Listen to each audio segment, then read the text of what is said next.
ከምዕራፍ 4 ጀምሮ ያለውን እንግዲህ ጌታ እንደሚያስተምረን ከኔ ጋር እሱን የምንመለከተው ትላንትና እግዚአብሔር በድንቅ አስጀምሮናል። ትንቢተ ኤርምያስን ከምዕራፍ 1 እስከ 3 ድረስ ያለውን ትላንትና ተመልክተናል ከፓስተር ካሌብ ጋር በጣም በሚያስደንቅ ሁኔታ መግቢያውን ሲሰጠን ፓስተር ካሌብ እንዳለ የመጽሐፉን ማፕ ሰጥቶናል። ከየት ተነስተን ወዴት እንደምንሄድ መጽሐፍ ውስጥ የምናገኛቸውን ዋና ዋና ሐሳቦች የኤርምያስ መጽሐፍን ሰርቬይ ነው በቃ ትላንትና የሰጠን ሙሉ ሰርቬይ ነው የሰጠን ፓስተር እና እግዚአብሔር ይባርከው። ስለሱ እግዚአብሔርን እጅግ አድርገንና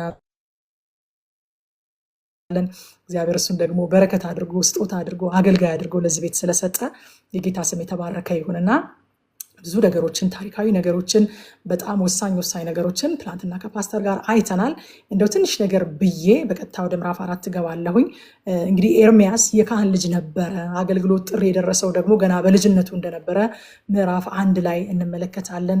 ደግሞ በሶስት የይሁዳ ነገስታት ዘመን ነው ያገለገለው። በኢዮስያስ፣ በኢዮአቄም፣ በሴዴቅያስ ዘመን አገልግሏል እና ያገለገለበት ዘመን ደግሞ ሲታይ ትላንትና ፓስተር ሲያሳየን እንደነበረው ከምርኮ በፊትና በምርኮ ውስጥም አገልግሏል። ኤርምያስ ትማረካላችሁ እያላቸው ከዛ ደግሞ ሲማረኩም አብሮ ተማርኮ ደግሞ ከነሱ ጋር ሄዷል። በምርኮ ውስጥም አገልግሏል። ትላንትና ፓስተር እንዳለን አልቃሻው ነብይ በመባል ይታወቃል። ምክንያቱም በየጊዜው በቃ በሚመጣው የእግዚአብሔር መልእክት በጊዜው በነበረው መንፈሳዊ ውድቀት በጊዜው በነበረው ብሔራዊ ርኩሰት በጣም ይጨነቅ ነበረ፣ ያለቅስ ነበረ፣ ይማልድ ነበረ። ሊመጣ ያለውን ጥፋት እያየ በጣም ያለቅስ ነበረ። ከዛም በተጨማሪ የኢየሩሳሌምን ውድቀት የቤተ መቅደሱን መፍረስ በአይኑ ያየ ሰው ነው ኤርምያስ። ያንን ዊትነስ ያደረገ ሰው ነው እና አገልግሎቱ በለቅሶና በሐዘን የተሞላ ነበር። ከእግዚአብሔር የተቀበለውን የፍርድ መልእክትም ደግሞ እንደ ኢሳያስ ሁሉ ኤርምያስም በግዴለሽነት አልነበረም። እኔ ምን አገባኝ፣ እኔ አላጠፋው፣ እኔ ላይ አይደል የተፈረደው ብሎ በግዴለሽነት አልነበረም ለህዝቡ የሚያስተላልፈው። በሸክም በእንባ ነበር የሚያስጠነቅቃቸው። የእግዚአብሔርን ልብ ይዞ ነበር መልእክቱን የሚያደርሰው እና መልእክቶቹን ስናያቸው ማስጠንቀቂያ ያላቸው የኤርምያስ መልእክቶች የንስሐ ጥሪ ያላቸው ፍርድን ያመላክታሉ። ከዛ ደግሞ ከምርኮ መልስ ያለውን ተስፋና ተሐድሶ ደግሞ የያዙ ናቸው የኤርምያስ መልእክቶች። ኤርምያስ 3:31 ኤርምያስ 31:31 እንግዲህ የብሉይ ኪዳን እና የአዲስ ኪዳን መጋጠሚያ ወይም ኮርነር ኦፍ ባይብል ተብሎ ይታወቃል። ስንደርስበት እናየዋለን። እግዚአብሔር ስለ አዲሱ ኪዳን የተናገረበት ቦታ ነው። ያ ደግሞ ፍጻሜን ያገኘው ሉቃስ ወንጌል ምዕራፍ 22 ቁጥር 20 ላይ ነው። ሉቃስ ወንጌል ምዕራፍ 22 ቁጥር 20 ላይ ጌታ ኢየሱስ እንደዚህ አለ፣ እንዲሁም ከእራት በኋላ ጽዋውን አንስቶ እንዲህ አለ ይላል፣ ይህ ጽዋ ስለ እናንተ በሚፈሰው በደሜ የሚሆን አዲስ ኪዳን ነው አለ። ኤርምያስ 31:31 ማለት ስለሚመጣው አዲስ ኪዳን፣ ስለሚለወጠው አዲስ ልብ፣ የእግዚአብሔር ሕግ ከድንጋይ ወጥቶ በልብ ላይ ስለመጻፉ የተነገረበት ኮርነር ኦፍ ባይብል የመጽሐፍ ቅዱስ መጋጠሚያ ተብሎ የሚታወቀውን ክፍል የምናገኘው በኤርምያስ ምዕራፍ 31:31 ላይ ነው ማለት ነው።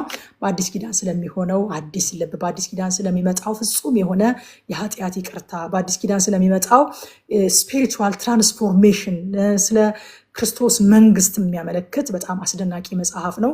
ብዙ የአዲስ ኪዳን ጥላዎችን የምናይበት መጽሐፍ ነው ማለት ነው። ከቁጥር 1 እስከ 4 ድረስ እንግዲህ የንስሐ ጥሪ ነው የሚያደርግላቸው።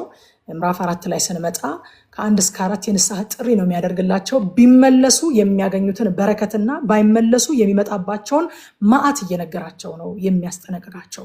ንስሐ እንግዲህ አያችሁ፣ የንስሐ ጥሪ እነዚህን ሁለቱን ነገሮች ያማከለ ነው ማለት ነው። ብትመለሱ ኢሳያስም ላይ አይተናል አይደል? ኢሳያስ 1:19 ስናይ እሺ ብትሉ ብትታዘዙ የምድርን በረከት ትበላላችሁ፣ እምቢ ብትሉ ብታምፁስ ሰይፍ ይበላችኋል። አያችሁ፣ በቃ መልእክት ሙሉም የሆነው እነዚህ ሁለቱ ነገሮች አብረው ሲሄዱ ነው። ሰዎች ቢመለሱ የሚያገኙትን በረከት ብቻ ሳይሆን ባይመለሱ ደግሞ የሚገጥማቸውን ኪሳራ፣ ባይመለሱ የሚመጣባቸውንም ፍርድ ማወቅ አለባቸው ማለት ነው። መጽሐፍ ቅዱሳዊ የሆነ የንስሐ ጥሪ እንደዚህ ነው የሚሆነው። መጥምቁ ዮሐንስ እንደዛ ነበረ ጥሪ የሚያደርገው። ጌታ ኢየሱስ ክርስቶስ እንደዛ ነበረ ጥሪ የሚያደርገው። እና ሐዋርያ ጳውሎስ እንደዚህ ነበረ ጥሪ የሚያደርጉት። ሰዎችን ሲጠሩ ቢመጡ የሚሆንላቸውን ነገር ብቻ አይደለም የሚነግሯቸው። ይህንን ጥሪ ባለመቀበል ውስጥ ደግሞ የሚገጥማቸውን መከራ፣ የሚገጥማቸውን ዕዳ፣ የሚገጥማቸውን ፍርድም አያይዘው ይነግሩ ነበርና ከ1 እስከ 4 ስንመለከት የሚያገኙትን በረከት ቢመለሱ ይነግራቸውና ባይመለሱ ደግሞ የሚመጣባቸውን መዓት ነግሮ ያስጠነቅቃቸዋል። እግዚአብሔር ሁል ጊዜም ከፍርድ በፊት የንስሐ ዕድል ይሰጣል። ሃሌሉያ! በእውነት በጣም እኮ የሚደንቅ አምላክ ነው። ምክንያቱም በፍርድ የሚደሰት በቅጣት የሚደሰት ሳይሆን በምህረት የሚደሰት አምላክ ስለሆነ ፍርድን ከመላኩ በፊት ማስጠንቀቂያ ይልካል። እስከ ላስት ሚኒት ድረስ እግዚአብሔር እድል ይሰጣል። ቁጥር 3ን ስናየው እግዚአብሔር ለይሁዳና ለኢየሩሳሌም ሰዎች እንዲህ ይላል፣ እዳሪውን መሬት እረሱ፣ በእሾህም መካከል አትዝሩ ይላል። አያችሁ፣ እዳሪ መሬት ማለት ወይኗዬ ባለፈው ስትነግረን ነበረ። እዳሪ መሬት ማለት ሳይታረስ የቆየ ሳይተረስ ሳይኮተኮት ሳይታረም የቆየ መሬት ማለት ነው። እሱን መንገድ ይላል እግዚአብሔር እረሱት። እዳሪውን ይሄንን የደነደነውን ይሄ እግር ሄዶበት ሳይታረስ ጦም አድሮ ይሄ የተደፈነ መሬት አለ አይደለ? እዛ ላይ ብትዘሩበትም አያበቅልም። ስለዚህ ምን አድርጉት? እረሱት።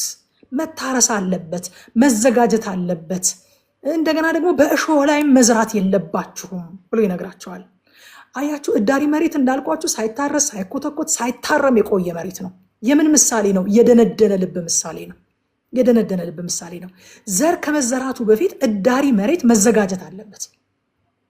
ደንዳና ልብም ለንስሐ ካልተዘጋጀ የሚመጣው የእግዚአብሔር ቃል በእሾህ መካከል ወድቆ የማያፈራ ይሆናል ማለት ነው።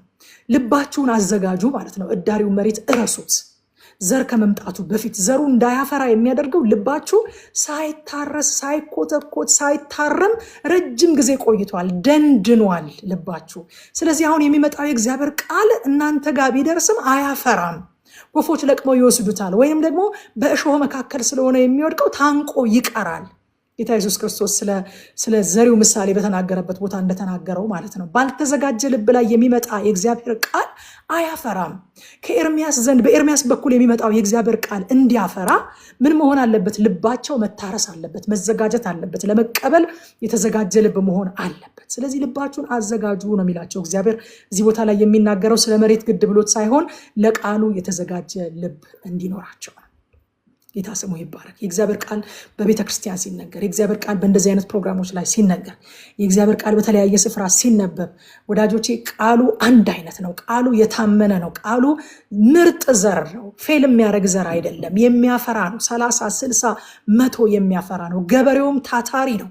ሰክሰስፉል ነው ገበሬውም አይጠረጠርም፣ ቃሉም አይጠረጠርም። ነገር ግን ልዩነት የሚያመጣው የፍሬ ልዩነት የሚያመጣው ማፍራትና አለማፍራትን የሚያመጣው የልባችን ዝግጁነት ነው። በእዳሪ መሬት ላይ የተዘራ ማንኛውም የፈለገ ምርጥ ቢሆን ዘሩ በእዳሪ መሬት ላይ ባልታረሰ፣ ባልተኮተኮተ፣ ባልታረመ መሬት ላይ የተዘራ ዘር እንደማያፈራ ሁሉ ይሄን የመሰለ የእግዚአብሔር ቃል እዚህ ስፍራ ላይ እየተነገረ ያልተዘጋጀ ልብ ከሆነ ያለን ግን አናፈራበትም። አያችሁ፣ ስለዚህ የተዘጋጀ ልብ ያስፈልጋል። ቃሉን የሚናገር ብቻ ሳይሆን የሚሰማም የተዘጋጀ ሊሆን ያስፈልጋል። የሚሰማ ልቡን ኮትኩቶ አዘጋጅቶ ለእግዚአብሔር ቃል በሚመች ሁኔታ መምጣት አለበት ማለት ነው። እሾህና አሜኬላን ከልቡ ላይ አንስቶ መምጣት አለበት። የእግዚአብሔር ቃል እሾህና አሜኬላን በአዲስ ኪዳን ጌታ ኢየሱስ ክርስቶስ የምን ምሳሌ እንደሆነ ሲያስረዳን የዚህ ዓለም ባለጠግነትና መጎምጀት፣ ለዚህ ዓለም ባለጠግነት ያለ ፍቅር፣ ለአላፊው ዓለም ለብልጭልጩ ዓለም ያለ ፍቅርና መጎምጀት እሾህና አሜኬላ ነው። ያ አንቆት ቃሉ እንዳያፈራ ያደርጋል ይላል። ያንን መጎምጀት ይዘን ወደ እግዚአብሔር ቃል ብንመጣ፣ ያንን መጎምጀት ይዘን የሚነገረው የእግዚአብሔር ቃል ወደኛ ቢመጣም ትርጉም የለውም፣ አያፈራም። ስለዚህ እዳሪውን መሬት እረሱት፣ አርሙት፣ ኮትኩቱት፣ አዘጋጁት። ቃሉ ሲመጣ የዛን ጊዜ ማፍራት ይችላል ይለናል ማለት ነው። ከዛ እንደዚህ ይላቸዋል፣ ለእግዚአብሔር ተገረዙ፣ የልባችሁን ሸለፈት አስወግዱ ይላል። አያችሁ፣ ንስሐ ከውጫዊ ድርጊት መቀየር አይደለም የሚጀምረው፣ ከውስጣዊ ለውጥ ከልብ ለውጥ ነው የሚጀምረው። ልባችሁን ተገረዙ። ከእጃችሁ በፊት ልባችሁ፣ ከእግራችሁ በፊት ልባችሁ፣ ከአንደበታችሁ በፊት ልባችሁ። ልብ ከተገረዘ አንደበት ይከተላል። ልብ ከተገረዘ እጅ፣ እግር ይከተላል። እጅ ማለት ድርጊት ነው። እግር ማለት አካሄድ፣ ላይፍ ስታይል ነው። ወዳጆቼ ብዙዎቻችን ልባችን ሳይለወጥ አንደበታችንን ለመቆጣጠር እንሞክራለን። ያንን ግን ልናደርገው የምንችለው በቃ በተወሰኑ ቦታዎች ነው። እሱንም እንስታለን። ልባችን ከውስጥ ካልተለወጠ አንደበታችንን ለመቆጣጠር ብንሞክር ዋጋ የለውም። የሆነ ቀን መሳታችን አይቀርም። ድርጊቶቻችንን ለመቆጣጠር ብንሞክር ዋጋ የለውም። አካሄዳችንን ለመቆጣጠር ብንሞክር ዋጋ የለውም። ከልብ የጀመረ ለውጥ ግን ጄኒውን ለውጥ ነው፣ ትራንስፎርሜሽን ነው፣ የማይቀለበስ ነው።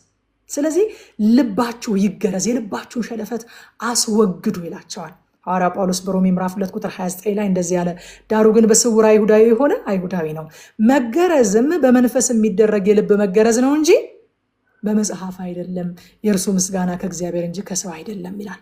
አያችሁ አሁን መገረዝ አዲስ ኪዳናዊ መገረዝ ምን ሆኗል? በመንፈስ የሚደረግ የልብ መገረዝ፣ የልብ ግርዛት፣ የልብ ለውጥ ተስፋው ፍጻሜን አግኝቷል ማለት ነው። ኤርሚያስ የተናገረለት ልባችሁን ለእግዚአብሔር ግረዙ፣ የልባችሁን ሸለፈት አስወግዱ ያለው አሁን በመንፈስ እኛ የስጋ ግርዘትን ሳይሆን የተቀበለው የልብ ግርዘትን ተቀብለናል ማለት ነው። የልብ ለውጣችን የጀመረው ከየት ነው? ከውስጥ ነው ለውጣችን የጀመረው። ጌታ ኢየሱስ ክርስቶስ የፈሪሳውያንን ለውጥ ምን ብሎታል? እናንተ ማለት አላቸው በኖራ የተለሰነ መቃብር። ምን ማለት ነው? መቃብር እንደምታውቁት ላዩ በጣም ያምራል። አበባው፣ ፎቶ፣ ላዩ ላይ የተጠቀሰው ጥቅስ፣ በዙሪያው የሚተከሉት አትክልቶች፣ መቃብር ቦታ ላይ ስትሄዱ እኮ የሚያማምሩ ነገሮችን ታያላችሁ። ውስጡ ግን ምንድን ነው ያለው? የሸተተ የደረቀ ሕይወት የሌለው አጽም ነው በውስጡ ያለው። አያችሁ የፈሪሳውያን ለውጥ ውጫዊ ብቻ ስለነበረ ቀሚሳቸውን አስረዝመው ከከሙንና ከአዝሙድ አስራትን እያወጡ ንግግራቸውንና አካሄዳቸውን እየቆጠሩ ከውጭ ብቻ የሚያደርጉት ለውጥ ስለነበረ ጌታ ኢየሱስ ክርስቶስ ምን አላቸው? እናንተ በኖራ እንደተለሰነ መቃብር ናቸው አላቸው። ከውጭ ረጅም ቀሚስ ነው የለበሳችሁት። ከውጭ አንዳንድ ሃይማኖታዊ ስርዓቶችን ትፈጽማላችሁ። ውስጣችሁስ ቅሚያ ሞልቶበታል፣ ነፍሰ ገዳይነት ሞልቶበታል፣ ዝሙት ሞልቶበታል፣ ጥላቻ ሞልቶበታል፣ መከፋፈል ሞልቶበታል ይላቸዋል። የልብ ግርዘት ማለት ከውስጥ የጀመረ ለውጥ። አያችሁ ጴጥሮስ ሊሳሳት ይችላል፣ ጴጥሮስ ሊክድ ይችላል። ግን ለውጡ የጀመረው ከውስጥ ስለሆነ at the end of the day ለጌታው ተዘቅዝቆ እስከ መሞት ድረስ የደረሰ በመስዋዕትነት ሰማዕት ሆኖ ያለፈ ሰው ሆነ። ከውስጥ የሚጀምር ለውጥ it's not a change, it is transformation። ትራንስፎርሜሽን አይቀለበስም ወዳጆቼ። ቼንጅ ይቀለበሳል፣ ውጫዊ ነገር ይቀለበሳል። የሆነ ቀን ክፉ ላለመናገር አንደበታችሁ ልትቆጣጠሩ ትችላላችሁ። በሚቀጥለው ቀን ግን ያመልጣችኋል። ለውጣችሁ ከልብ ከሆነስ፣ ለውጣችሁ ከውስጥ ከጀመረስ አይቀለበስም። ወደኋላ መመለስ የለም። እዛ ቦታ ላይ ሮሜ ምዕራፍ 12 ላይ የሚናገረውን ይሄ ቢ ትራንስፎርምድ የሚለው ተለወጡ የሚለው ቃል ከዚህ በፊት አውርተናል አይደለ? የቢራቢሮን የለውጥ ሂደት ከአባ ጨጓሬነት ወደ ቢራቢሮነት የምትሄድበትን የለውጥ ሂደት ነው የሚናገረው። ከውስጥ የጀመረ የለውጥ ሂደት ማለት ያ ነው።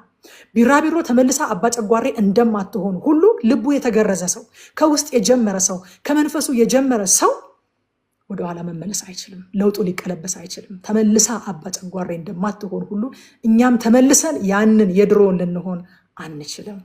ሃሌሉያ! ክብር ለሱ ይሁን። ዘዳግም ምዕራፍ 30 ላይ ስለ ልብ ግርዘት እግዚአብሔር እንደዚህ ብሎ ተስፋን ይሰጣል። አምላክህን እግዚአብሔርን በፍጹም ልብህና በፍጹም ነፍስህ እንድትወደው በሕይወትም እንድትኖር አምላክህ እግዚአብሔር የአንተንና የዘርህን ልብ ይገርዛል ይላል። ሃሌሉያ!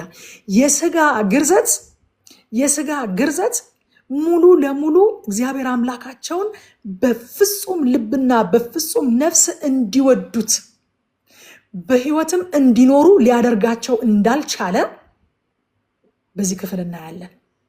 እግዚአብሔር አምላካቸውን በሙሉ ልብ በፍጹም ነፍሳቸው እንዲወዱትና በሕይወት እንዲኖሩ የሚያደርጋቸው ግን የሆነ ግርዘት እንደሚመጣ እግዚአብሔር ተስፋ ሰጠ። የአንተንና የዘርህን ልብ ይገርዛል ብሎ ወደፊት አመለከተ። የልብ ግርዘት የዛን ጊዜ አልተጀመረም። የዛን ጊዜ ጥላ የሆነው የስጋ ግርዘት ብቻ ነበር የተጀመረው። ወደፊት ግን ተስፋን ያሳያል። ዘዳግም ላይ ኤርሚያስ 31:33 ላይ ያ ጊዜ ሲመጣ ነገር ግን ከዚያ ጊዜ በኋላ ከእስራኤል ቤት ጋር የምገባው ኪዳን ይህ ነው ይላል እግዚአብሔር፣ ሕጌን በልቡናቸው አኖራለሁ። አያችሁ የዛን ጊዜ ሁሉ ነገር ውጫዊ ነበረ። የኦሪት መጽሐፍን በምናጠናበት ሰዓት እንደተረዳ ነው ሁሉ ነገር ውጫዊ ነበረ። ግርዘቱ ውጫዊ ነው። የሕጉ የተጻፈበት ጽላቱ ውጫዊ ነው። አሁን ግን ኤርሚያስ 31 ላይ አሻግሮ ሲናገር እግዚአብሔር ምን አለ? ያ ጊዜ ሲመጣ ያንተና የዘርህ አካላችሁ ሳይሆን ስጋችሁ ሳይሆን ልባችሁ የሚገረዝበት ጊዜ ሲመጣ በዚያን ጊዜ የምገባው ኪዳን ይህ ነው። ሕጌን እንዳሁኑ በጽላት ላይ እንዳሁኑ በድንጋይ ላይ ሳይሆን በልቡናቸው አኖራለሁ፣ በልባቸውም እጽፈዋለሁ። እኔ አምላክ ሆናቸዋለሁ፣ እነሱም ሕዝቤ ይሆናሉ አለ። ሃሌሉያ! ወደፊት ተስፋ ሰጠ ማለት ነው። ከዛ ቆላስያስ 2:11 ላይ ደግሞ አዲስ ኪዳን ላይ ጳውሎስ መጣና በእርሱም በማመናችሁ ተገርዛችኋል። ሃሌሉያ! ሃሌሉያ! የዛን ጊዜ ከአብርሃም በመወለዳቸው የስጋ ግርዘትን ይቀበሉ ነበረ። እኛ ደግሞ ዛሬ በክርስቶስ ኢየሱስ በማመናችን የተነሳ ያንን ዘዳግም 30 ላይ የተጠቀሰውን ዘዳግም 30 ላይ የተሰጠውን የልብ ግርዘት ተስፋ በክርስቶስ ኢየሱስ በማመናችን ተቀበለን። ስጋችንን ሳይሆን ልባችንን ተገረዝን ማለት ነው። በእርሱ በማመናችሁ ተገርዛችኋል። ይህም መገረዛችሁ የኃጢአተኛውን የስጋ ባህሪ ለማስወገድ በክርስቶስ የተደረገ ነው እንጂ በሰው እጅ የተደረገ አይደለም። የቀድሞ ግርዘት አብርሃም ከእግዚአብሔር የተቀበለው የስጋ ግርዘት በሰው እጅ የሚደረግ ነበር። አብርሃም የቤቱን ሰዎች ሁሉ ይዞ እሱን የገረዛቸው በሰው እጅ የሚደረግ ነበረ። እኛ የተቀበልነው የልብ ግርዘት ዘዳግም 30 ላይ ቃል የተገባው፣ ኤርምያስ 31 ላይ ቃል የተገባው ይሄ የልብ ግርዘት ግን በክርስቶስ በማመናችን የተደረገ ነው እንጂ በሰው እጅ የተደረገ አይደለም። ስለዚህ ልባችሁ ተገርዟል አለን ማለት ነው። ሃሌሉያ ወዳጆቼ፣ ክርስቶስ የሆነ ጥቂት የሆነ የጸባይ ለውጥ እንድናመጣ ሳይሆን ልባችን እንዲለወጥ ነው ያደረገው። ሃሌሉያ ልባችን ነው የተለወጠው። ልባችን የማንነታችን ኮር የሆነው ልባችን እንዲለወጥ ነው ያደረገው። የልብ ግርዘትን ያደረገልን የሆነ ንግግራችንን አይደለም ያስተካከለው፣ የሆነ ልምምዶቻችንን አይደለም የቀረፈው። ክርስትና ጸባይ ማሻሻያ አይደለም። ጸባይ መሻሻሉ ፍሬ ነው። ጸባያችን የሚሻሻለው ልባችን ስለተለወጠ ነው እንጂ የጸባይ ማሻሻያ አይደለም። የባህሪ ለውጥ ማምጫ የሆነ ሪሃቢሊቴሽን ሴንተር አይደለም ክርስትና።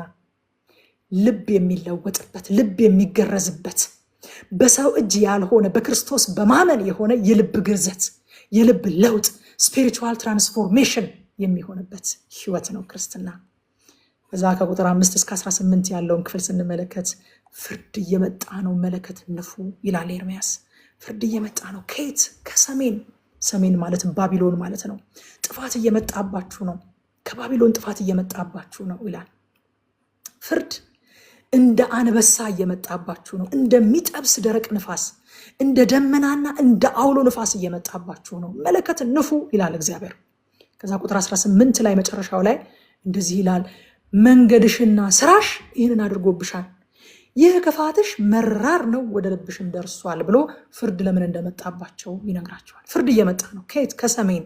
ሰሜን ማናት? ባቢሎን። ምን አይነት ፍርድ ነው? በጣም አስከፊ ፍርድ፣ እንደ አንበሳ የሆነ የሚሰብር፣ እንደሚጠብስ ደረቅ ንፋስ የሆነ ለማጥራት ለማበጠር ያልሆነ ግን ለመጥበስ ለማቃጠል የሆነ እንደ ደረቅ ነፋስ የሆነ ደግሞስ ማንም ሊቆጣጠረው እንደማይችል እንደ ደመና የሆነ እንደ አውሎ ነፋስ የሆነ ፍርድ እየመጣባችሁ ነው። ለምን? እግዚአብሔር ሆይ መንገድሽና ስራሽ ይህንን አድርጎብሻል። ወገኖቼ ኃጢአት ዋጋ ያስከፍላል። እግዚአብሔር ኃጢአትን ያለ ቅጣት አይተውም። ዛሬም እኛ ስለ ኃጢአታችን ልንቀበለው የሚገባን ቅጣት ነበረ። ነገር ግን ክርስቶስ ይህንን እንደ አንበሳ የሆነውን እንደ ደረቅ ንፋስ የሆነውን እንደ ደመና ማንም ሊቋቋመው የማይችለውን እንደ አውሎ ንፋስ ማንም ሊቆጣጠረው የማይችለውን ያንን ስለ ኃጢአታችንና ስለ በደላችን ልንቀበለው የተገባንን ፍርድ እሱ ተቀብሎልን ነው እኔና እናንተ ዛሬ በነፃነት የምንኖረው እንጂ እግዚአብሔር ኃጢአትን ያለ ቅጣት አይተውም። እግዚአብሔር በብሉይ ኪዳን የሆነ ቀጪ የነበረ በብሉይ ኪዳን ከቅድስናው የተነሳ ኃጢአት ላይ የሚፈርድ፣ በአዲስ ኪዳን ደግሞ ያንን የተወ የተቀየረ ኮምፕሮማይዝ ያደረገ አምላክ አይደለም። ስለኛ ኃጢአት ክርስቶስ ፍርዳችንን ስለተቀበለ ነው እንጂ ኃጢአት ሁል ጊዜም ፍርድ አለበት። እግዚአብሔር ኃጢአትን ያለ ፍርድ አይተውም።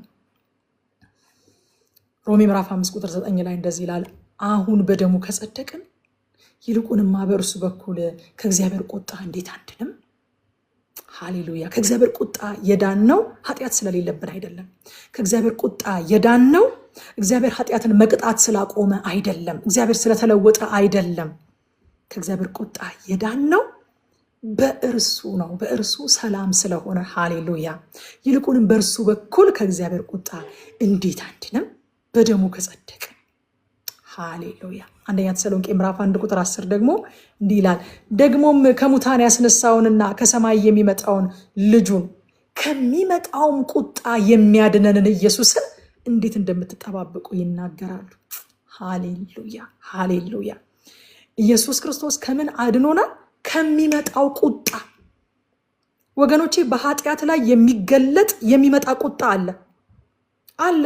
ይሄ በፍጹም በቃ የምንክደው የምንደባብቀው፣ አይዊሽ እንደዚህ አይነቱን መልእክት ባልናገር፣ የምንደባብቀው የምንክደው የሆነ የምናለባብሰው መልእክት አይደለም። ሐዋርያቱ አላለባበሱትም።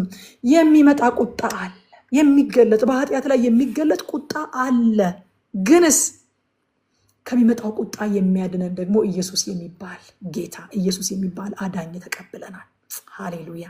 ወዳጆች እዚህ ውስጥ እንግዶች ካላችሁ በእውነት ጌታ ኢየሱስ ክርስቶስን እንደ ግል አዳኛችሁ አድርጋችሁ የህይወታችሁ ዋስትና፣ የህይወታችሁ ቤዛ፣ መጠጊያ፣ ማምለጫ አድርጋችሁ ያልተቀበላችሁ ሰዎች ካላችሁ እኔ እነግራችኋለሁ፣ በኃጢአት ላይ የሚገለጥ የሚመጣ የእግዚአብሔር ቁጣ አለ። መጽሐፍ ቅዱስን የሚለው ከሚመጣው ቁጣ ሊያድን የሚችል ኢየሱስ ክርስቶስ ብቻ ነው። ኢየሱስ ክርስቶስ እንዴት እንደምትጠባበቁ ይናገራሉ ይላል። ከቁጥር 19 እስከ 22 ድረስ የነብዩን ለቅሶ እናያለን። እንግዲህ ኤርሚያስ ላመንት በማድረግ በማልቀስ የታወቀ ነብይ ነው ብያችኋለሁ። ሲያለቅስ እናያለን። 19 ላይ ስንመለከት ወይ አበሳዬ፣ ወይ አበሳዬ፣ ስቃይ በስቃይ ላይ ሆነብኝ፣ አወይ የልቤ ጭንቀት፣ ልቤ ክፉኛ ይመታል፣ ዝም ማለት አልችልም፣ የመለከትን ድምፅ የጦርነትንም ውካታ ሰምቻለሁና ይላል አዲሱ መደበኛ ትርጉም። አያችሁ፣ አገልግሎት የእግዚአብሔርን ልብ በመጋራትና በሸክም የሚሰራ ስራ እንደሆነ እነዚህ ነቢያቶች ያስተምሩናል። ኤርሚያስ እኮ ከእግዚአብሔር ጋር የተስማማ ነው። በእግዚአብሔር የተመረጠ የእግዚአብሔር አፍ የሆነ ከእግዚአብሔር ጋር የወገነ በህዝቡ ኃጢአት የማይተባበር የእግዚአብሔር ሰው ነው። ግን እግዚአብሔር እንደዚህ አይነቱን ፍርድ እንደ አንበሳ የሆነ እንደ ደረቅ ነፋስ የሆነ እንደ አውሎ ነፋስ የሆነ እንደ ደመና የሆነ የሚሰብር የሚያስጨንቅ ነገር ይመጣባቸዋል ብለህ ተናገር ሲለው ነግሬያቸዋለሁ ይመጣባቸዋል ብሏቸው ራሱ እንዲታች አያደርግም ከመልእክቱ ጋር። ወይ አበሳዬ፣ ወይ አበሳዬ ይላል። ኤርሚያስ መልእክቱን ከራሱ ጋር እንዲታች አላደረገውም። እኔ ምን አገባኝ በሚል አይደለም መልእክቱን የሚያስተላልፈው የነበረውና ወይ አበሳዬ፣ ወይ አበሳዬ፣ ስቃይ በስቃይ ሆነብኝ፣ አወይ የልቤ ጭንቀት፣ ልቤ ክፉኛ ይመታል፣ ዝም ማለት አልችልም፣ የመለከትን ድምፅ የጦርነትንም ውካታ ሰምቻለሁና ይላል። ሮሜ ምዕራፍ 9 ቁጥር 2 ላይ ሐዋርያው ጳውሎስንም ይህንን ልብ እናይበታለን። እሱ ጌታ ኢየሱስ ክርስቶስን ተቀብሎ ድኗል፣ ተርፏል፣ አምልጧል፣ የአሕዛብ ሐዋርያ ተደርጓል፣ ብዙ መገለጦችን ተቀብሏል። ግን እስራኤላውያን ወገኖቹ ያሉበት ሁኔታ ሲመለከት እንደዚህ ይላል፣ አልዋሽም፣ ሕሊናዬ በመንፈስ ቅዱስ ይመሰክርልኛል ይልና ምን ነው እነሱ ድነው እኔ በተጣልኩኝ ስለነሱ ብሎ የእስራኤላውያን መጣል፣ የእስራኤላውያን መጉደል፣ ከኪዳን መውጣት እጅግ እንደሚያሳስበውና ሸክም እንዳለበት በዚህ ጉዳይ ላይ ይናገራል። ኃጢአት የእግዚአብሔርን ሕግ መተላለፍ ብቻ አይደለም፣ መንፈሳዊና ስነ ምግባራዊ የሞራል እውርነትንም የሚያስከትል በሽታ እንደሆነ ደግሞ እናያለን። ከቁጥር 23 እስከ 28 ድረስ ኃጢአት ሰውን ብቻ ሳይሆን ምድርን፣ ተፈጥሮን እንዴት እንደሚያበላሽ፣ እንዴት እንደሚያዛባ፣ ከተሞችን እንዴት እንደሚያቃውስ ያሳየናል። አያችሁ፣ የሚኖሩባት ሰዎች ከሚሰሩት በደል የተነሳ የሚኖሩባት ሰዎች ከማመጻቸውና ኃጢአትን ከማብዛታቸው የተነሳ ምድር እንዴት እንደምትጨነቅ፣ ተፈጥሮ እንዴት እንደምትጨነቅ፣ እንዴት እንደምትዛባ፣ ከተሞች እንዴት እንደሚታወኩ ከዚህ ክፍል ደግሞ እናያለን። ከ23 እስከ 28 ካለው ክፍል ላይ እንደምታስታውሱት ዘፍጥረት ምዕራፍ 3 ቁጥር 17 ላይ ሁሉ ነገር ሰላም የነበረበትን ቦታ ነገር ግን አዳምና ሔዋን ባለመታዘዛቸው ምክንያት ሲያምፁ እግዚአብሔር አዳምን እንዲህ አለው ይላል፣ የሚስትህን ቃል ሰምተሃልና ከእርሱ እንዳትበላ ካዘዝኩ ዛፍም በልተሃልና ምድር ከአንተ የተነሳ የተረገመች ትሁን፣ በሕይወት ዘመንህም ሁሉ በድካም ከእርሷ ትበላለህ፣ እሾህና አሜኬላን ታበቅልብሃለች፣ የምድርን ቡቃያ ትበላለህ ይላል። ይሄ የመጣው ከምን የተነሳ ነው? ከአንተ የተነሳ አዳም ከሰራው ኃጢአት የተነሳ ከነሱ አለመታዘዝ የተነሳ ምድር እንደዚህ አልነበረችም። እሾህና አሜኬላ የምታበቅል አልነበረችም። ወይንም ደግሞ በላባችን አልነበረም እንድናርሳትና እንድንበላ የምንፈልገውን ነገር ሁሉ የምትሰጠን ነበረች ምድር። አሁን ግን ከዚህ በኋላ በድካምህ ነው ከእርሷ የምትበላው፣ ከአንተ የተነሳ የተረገመች ትሆናለች፣ እሾህና አሜኬላን ታበቅልብሃለች ይላል። የሰው ኃጢአት ቀውሱ ሰው ላይ ብቻ አያበቃም፣ ተፈጥሮንም ያቃውሳል፣ ምድርን ያቃውሳል፣ ከተሞችን ያቃውሳል፣ ሲስተምን ኮራፕት ያደርጋል፣ ሲስተምን ያቃውሳል። በክርስቶስ የተገኘው የኃጢአት ስርየትም ሰውን ብቻ አይደለም አዲስ ፍጥረት ያደረገው። ሃሌሉያ! በሰዎች ኃጢአት ምክንያት የተዘበራረቀውን ፍጥረት ያድሳል፣ አዲስ ያደርጋል። ይህን ኮራፕትድ የሆነውን ሁሉ አዲስ ያደርጋል። ሃሌሉያ! ሃሌሉያ! ከኃጢአት የተነሳ ከአዳም ኃጢአት የተነሳ የሰው ህይወት ብቻ ሳይሆን ምድር እንደተቃወሰች በክርስቶስ ኢየሱስ መታዘዝ የተነሳ ደግሞ የሰው ህይወት ብቻ ሳይሆን ምድርም ትታደሳለች። ምድርም ትታደሳለች። ስለዚህ ነው ዮሐንስ ራእይ ምዕራፍ 21 ቁጥር 5 ላይ በዙፋኑም የተቀመጠው ይላል፣ እነሆ ሁሉን አዲስ አደርጋለሁ። ሰውን ብቻ ሳይሆን ሁሉን አዲስ አደርጋለሁ። ኃጢአት ኮራፕት ያደረገውን፣ ኃጢአት ያቃወሰውን፣ ኃጢአት ያበለሻሸውን ሁሉ አዲስ አደርጋለሁ አለኝ። ለእኔም እነዚህ ቃሎች የታመኑና እውነተኞች ናቸውና ጻፍ አለኝ ይላል። ሃሌሉያ። ኃጢአት ሁሉን ኮራፕት አደረገ፣ ክርስቶስ ደግሞ ሁሉን አዲስ አደረገ። ሃሌሉያ። ከቁጥር 29 እስከ 31 ድረስ በጣም የሚያሳዝን ነገር ይናገራል። የተወዳጀሻቸው ውሽሞችሽ ይኸው ሊያጠፉሽ ይፈልጋሉ ይላታል እግዚአብሔር እስራኤልን። ኢየሩሳሌምን እንዴት አድርጎ ይገልጻታል? በውበቷ በመሽሞንሞኗ አፍቃሪዎችን ለመሳብ የምትሞክርን ሴት አድርጎ ይመስላታል። ግን ያማለለቻቸውና የተወዳጀቻቸው መልሰው ጠላት ሆኑባት እንጂ አላዳኗትም ይላል። ደግሞ አላዳኗትም። አትራክት ያደረገቻቸው በውበቷ በመሽቀርቀሯ አትራክት ያደረገቻቸው እነዛ ውሽሞቿ አላዳኗትም። መልሰው እንደውም ሞቷን ይጠነስሱላታል፣ ሊያጠፏት ይፈልጋሉ ይላል። ከዛ ቁጥር 31 ላይ እንደምታምጥ የበኩሯንም እንደምትወልድ ሴት ድምፅ ሰምቻለሁና የጽዮን ሴት ልጅ ድምፅ በድካም ይሰላል፣ እጆቿንም ትዘረጋለችና ተገድለውም ከሞቱ ተነሳ ነፍሴ ዝላለችና ወዮልኝ አለች ይላል። የምጥ ህመም ከዚህ በፊትም እንዳየነው አዲስ ነገር ለመቀበል ተስፋ ከማድረግ ጋር ነው የምጥ ህመም የሚመጣው።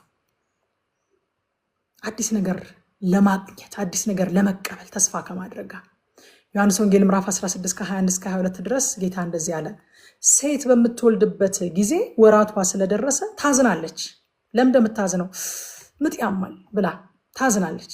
ህመሙን እያሰበች ታዝናለች። ነገር ግን ሕፃን ከወለደች በኋላ ሰው በዓለም ተወልዷልና ስለ ደስታዋ መከራዋን ኋላ አታስበውም። እንግዲህ እናንተ ደግሞ አሁን ታዝናላችሁ፣ ነገር ግን እንደገና አያችኋለሁ፣ ልባችሁም ደስ ይለዋል፣ ደስታችሁንም የሚወስድባችሁ የለም ይላል። አያችሁ ወዳጆቼ፣ እግዚአብሔር ህመምን እንኳን ወደ እውነተኛው ተስፋ መድረሻ መንገድ አድርጎ ይጠቀመዋል። ልክ የሴትን ህመም የምጥን ህመም ወይኔ እንደው ምን አይነት በቃ እግዚአብሔር እንዴት ቢጠላት ነው? እግዚአብሔር እንዴት ምን ኃጢአት ሰርታ ነው አንልም እኮ። አንዲት ሴት ለመውለድ ስታመጥና ሲያማት አይዞሽ ትንሽ ነው፣ አይዞሽ እየደረሰ ነው፣ አሁን ልጅሽን ትታቀፊያለሽ፣ አሁን ልጅሽን ስታቅፊ ትረሻዋለሽ ነው እንጂ ምንላት ሴት ስታመጥ እንደተረገመች የሆነ እግዚአብሔር እንደጠላት በእግዚአብሔር እንደተተወች ምን ኃጢአት ሰርታ ነው ብሎ የሚያስብ ሰው እንደሌለ ሁሉ ህመሟን ተጠቅሞ በዛ ህመም አልፎ እግዚአብሔር አዲስን ነገር ተስፋን ሊያሳቅፋት እንደሆነ እንደምናስብ ሁሉ እዚህ ቦታ ላይም ጽዮን ታምጣለች ይላል። ታምጣለች፣ የበኩሯን እንደምትወልድ ሴት ድምፅ ሰምቻለሁ፣ የጽዮን ሴት ልጅ ድምፅ በድካም ይሰላል፣ እጆቿን ትዘረጋለች፣ ተገድለው ከሞት ተነሳ ነፍሴ ዝላለችና ወዮልኝ አለች ይላል። እግዚአብሔር ህመምን ተጠቅሞ ወደ እውነተኛ ተስፋ ያደርሳል። አንዳንድ መከዳቶች፣ አንዳንድ ኪሳራዎች፣ አንዳንድ ውድቀቶች አምጠን አይናችንን እውነተኛው ተስፋ ላይ እንድናደርግ ያደርጉናል።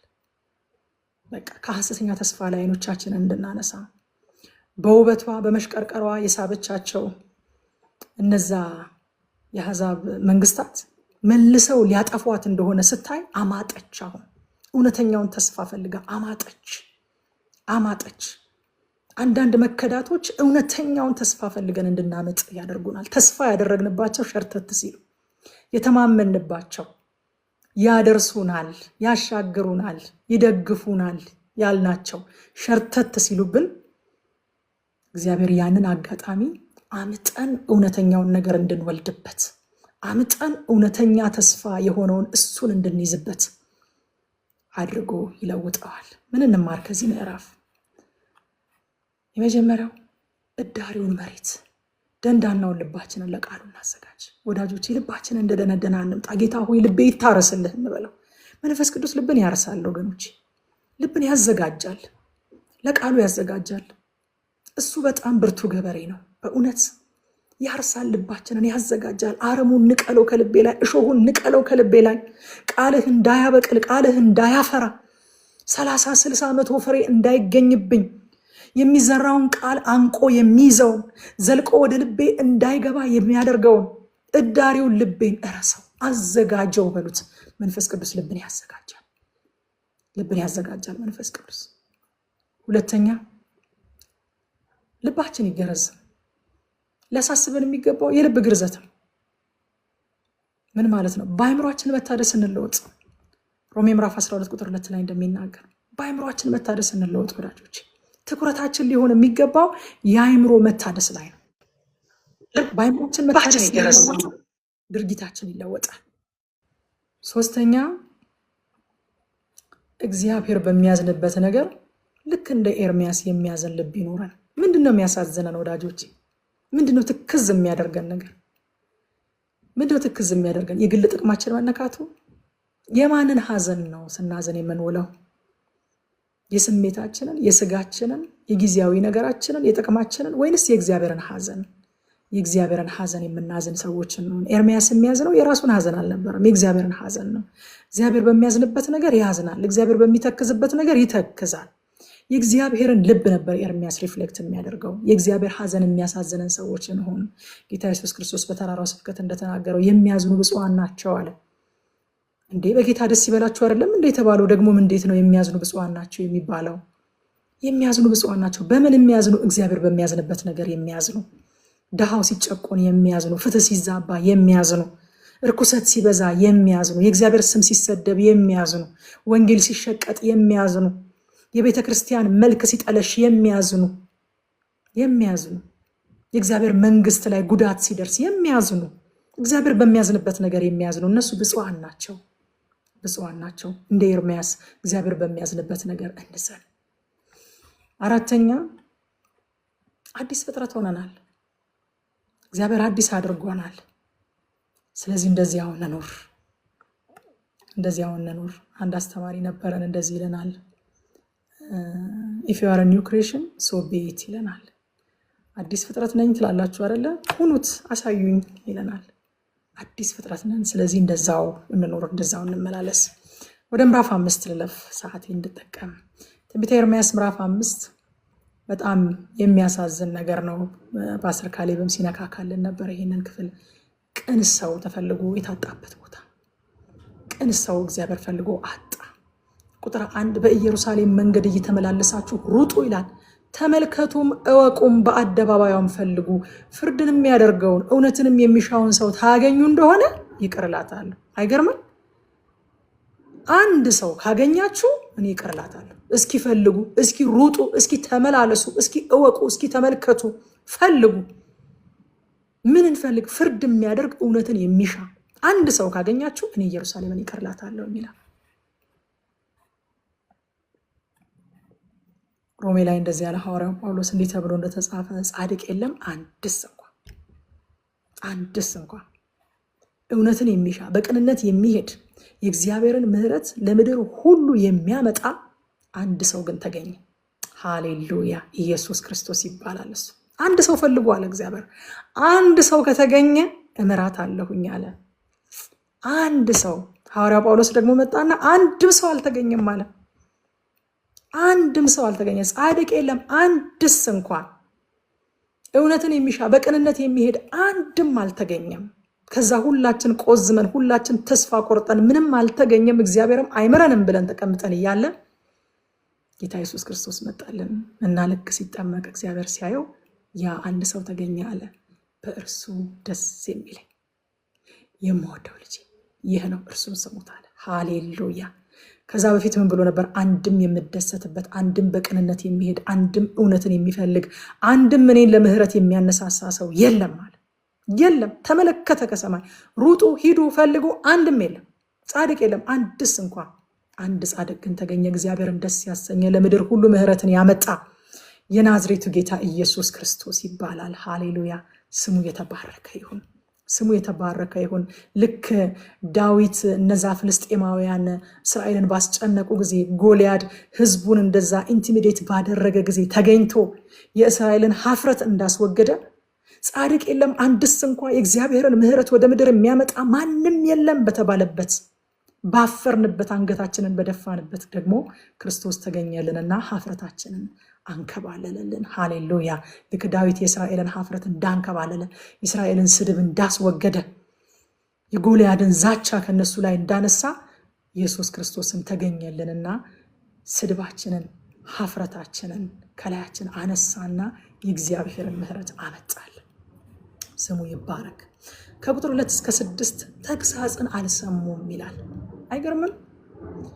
መታሃቸው አልተሰማቸውም፣ አደቀካቸው አልታረሙም ይላል።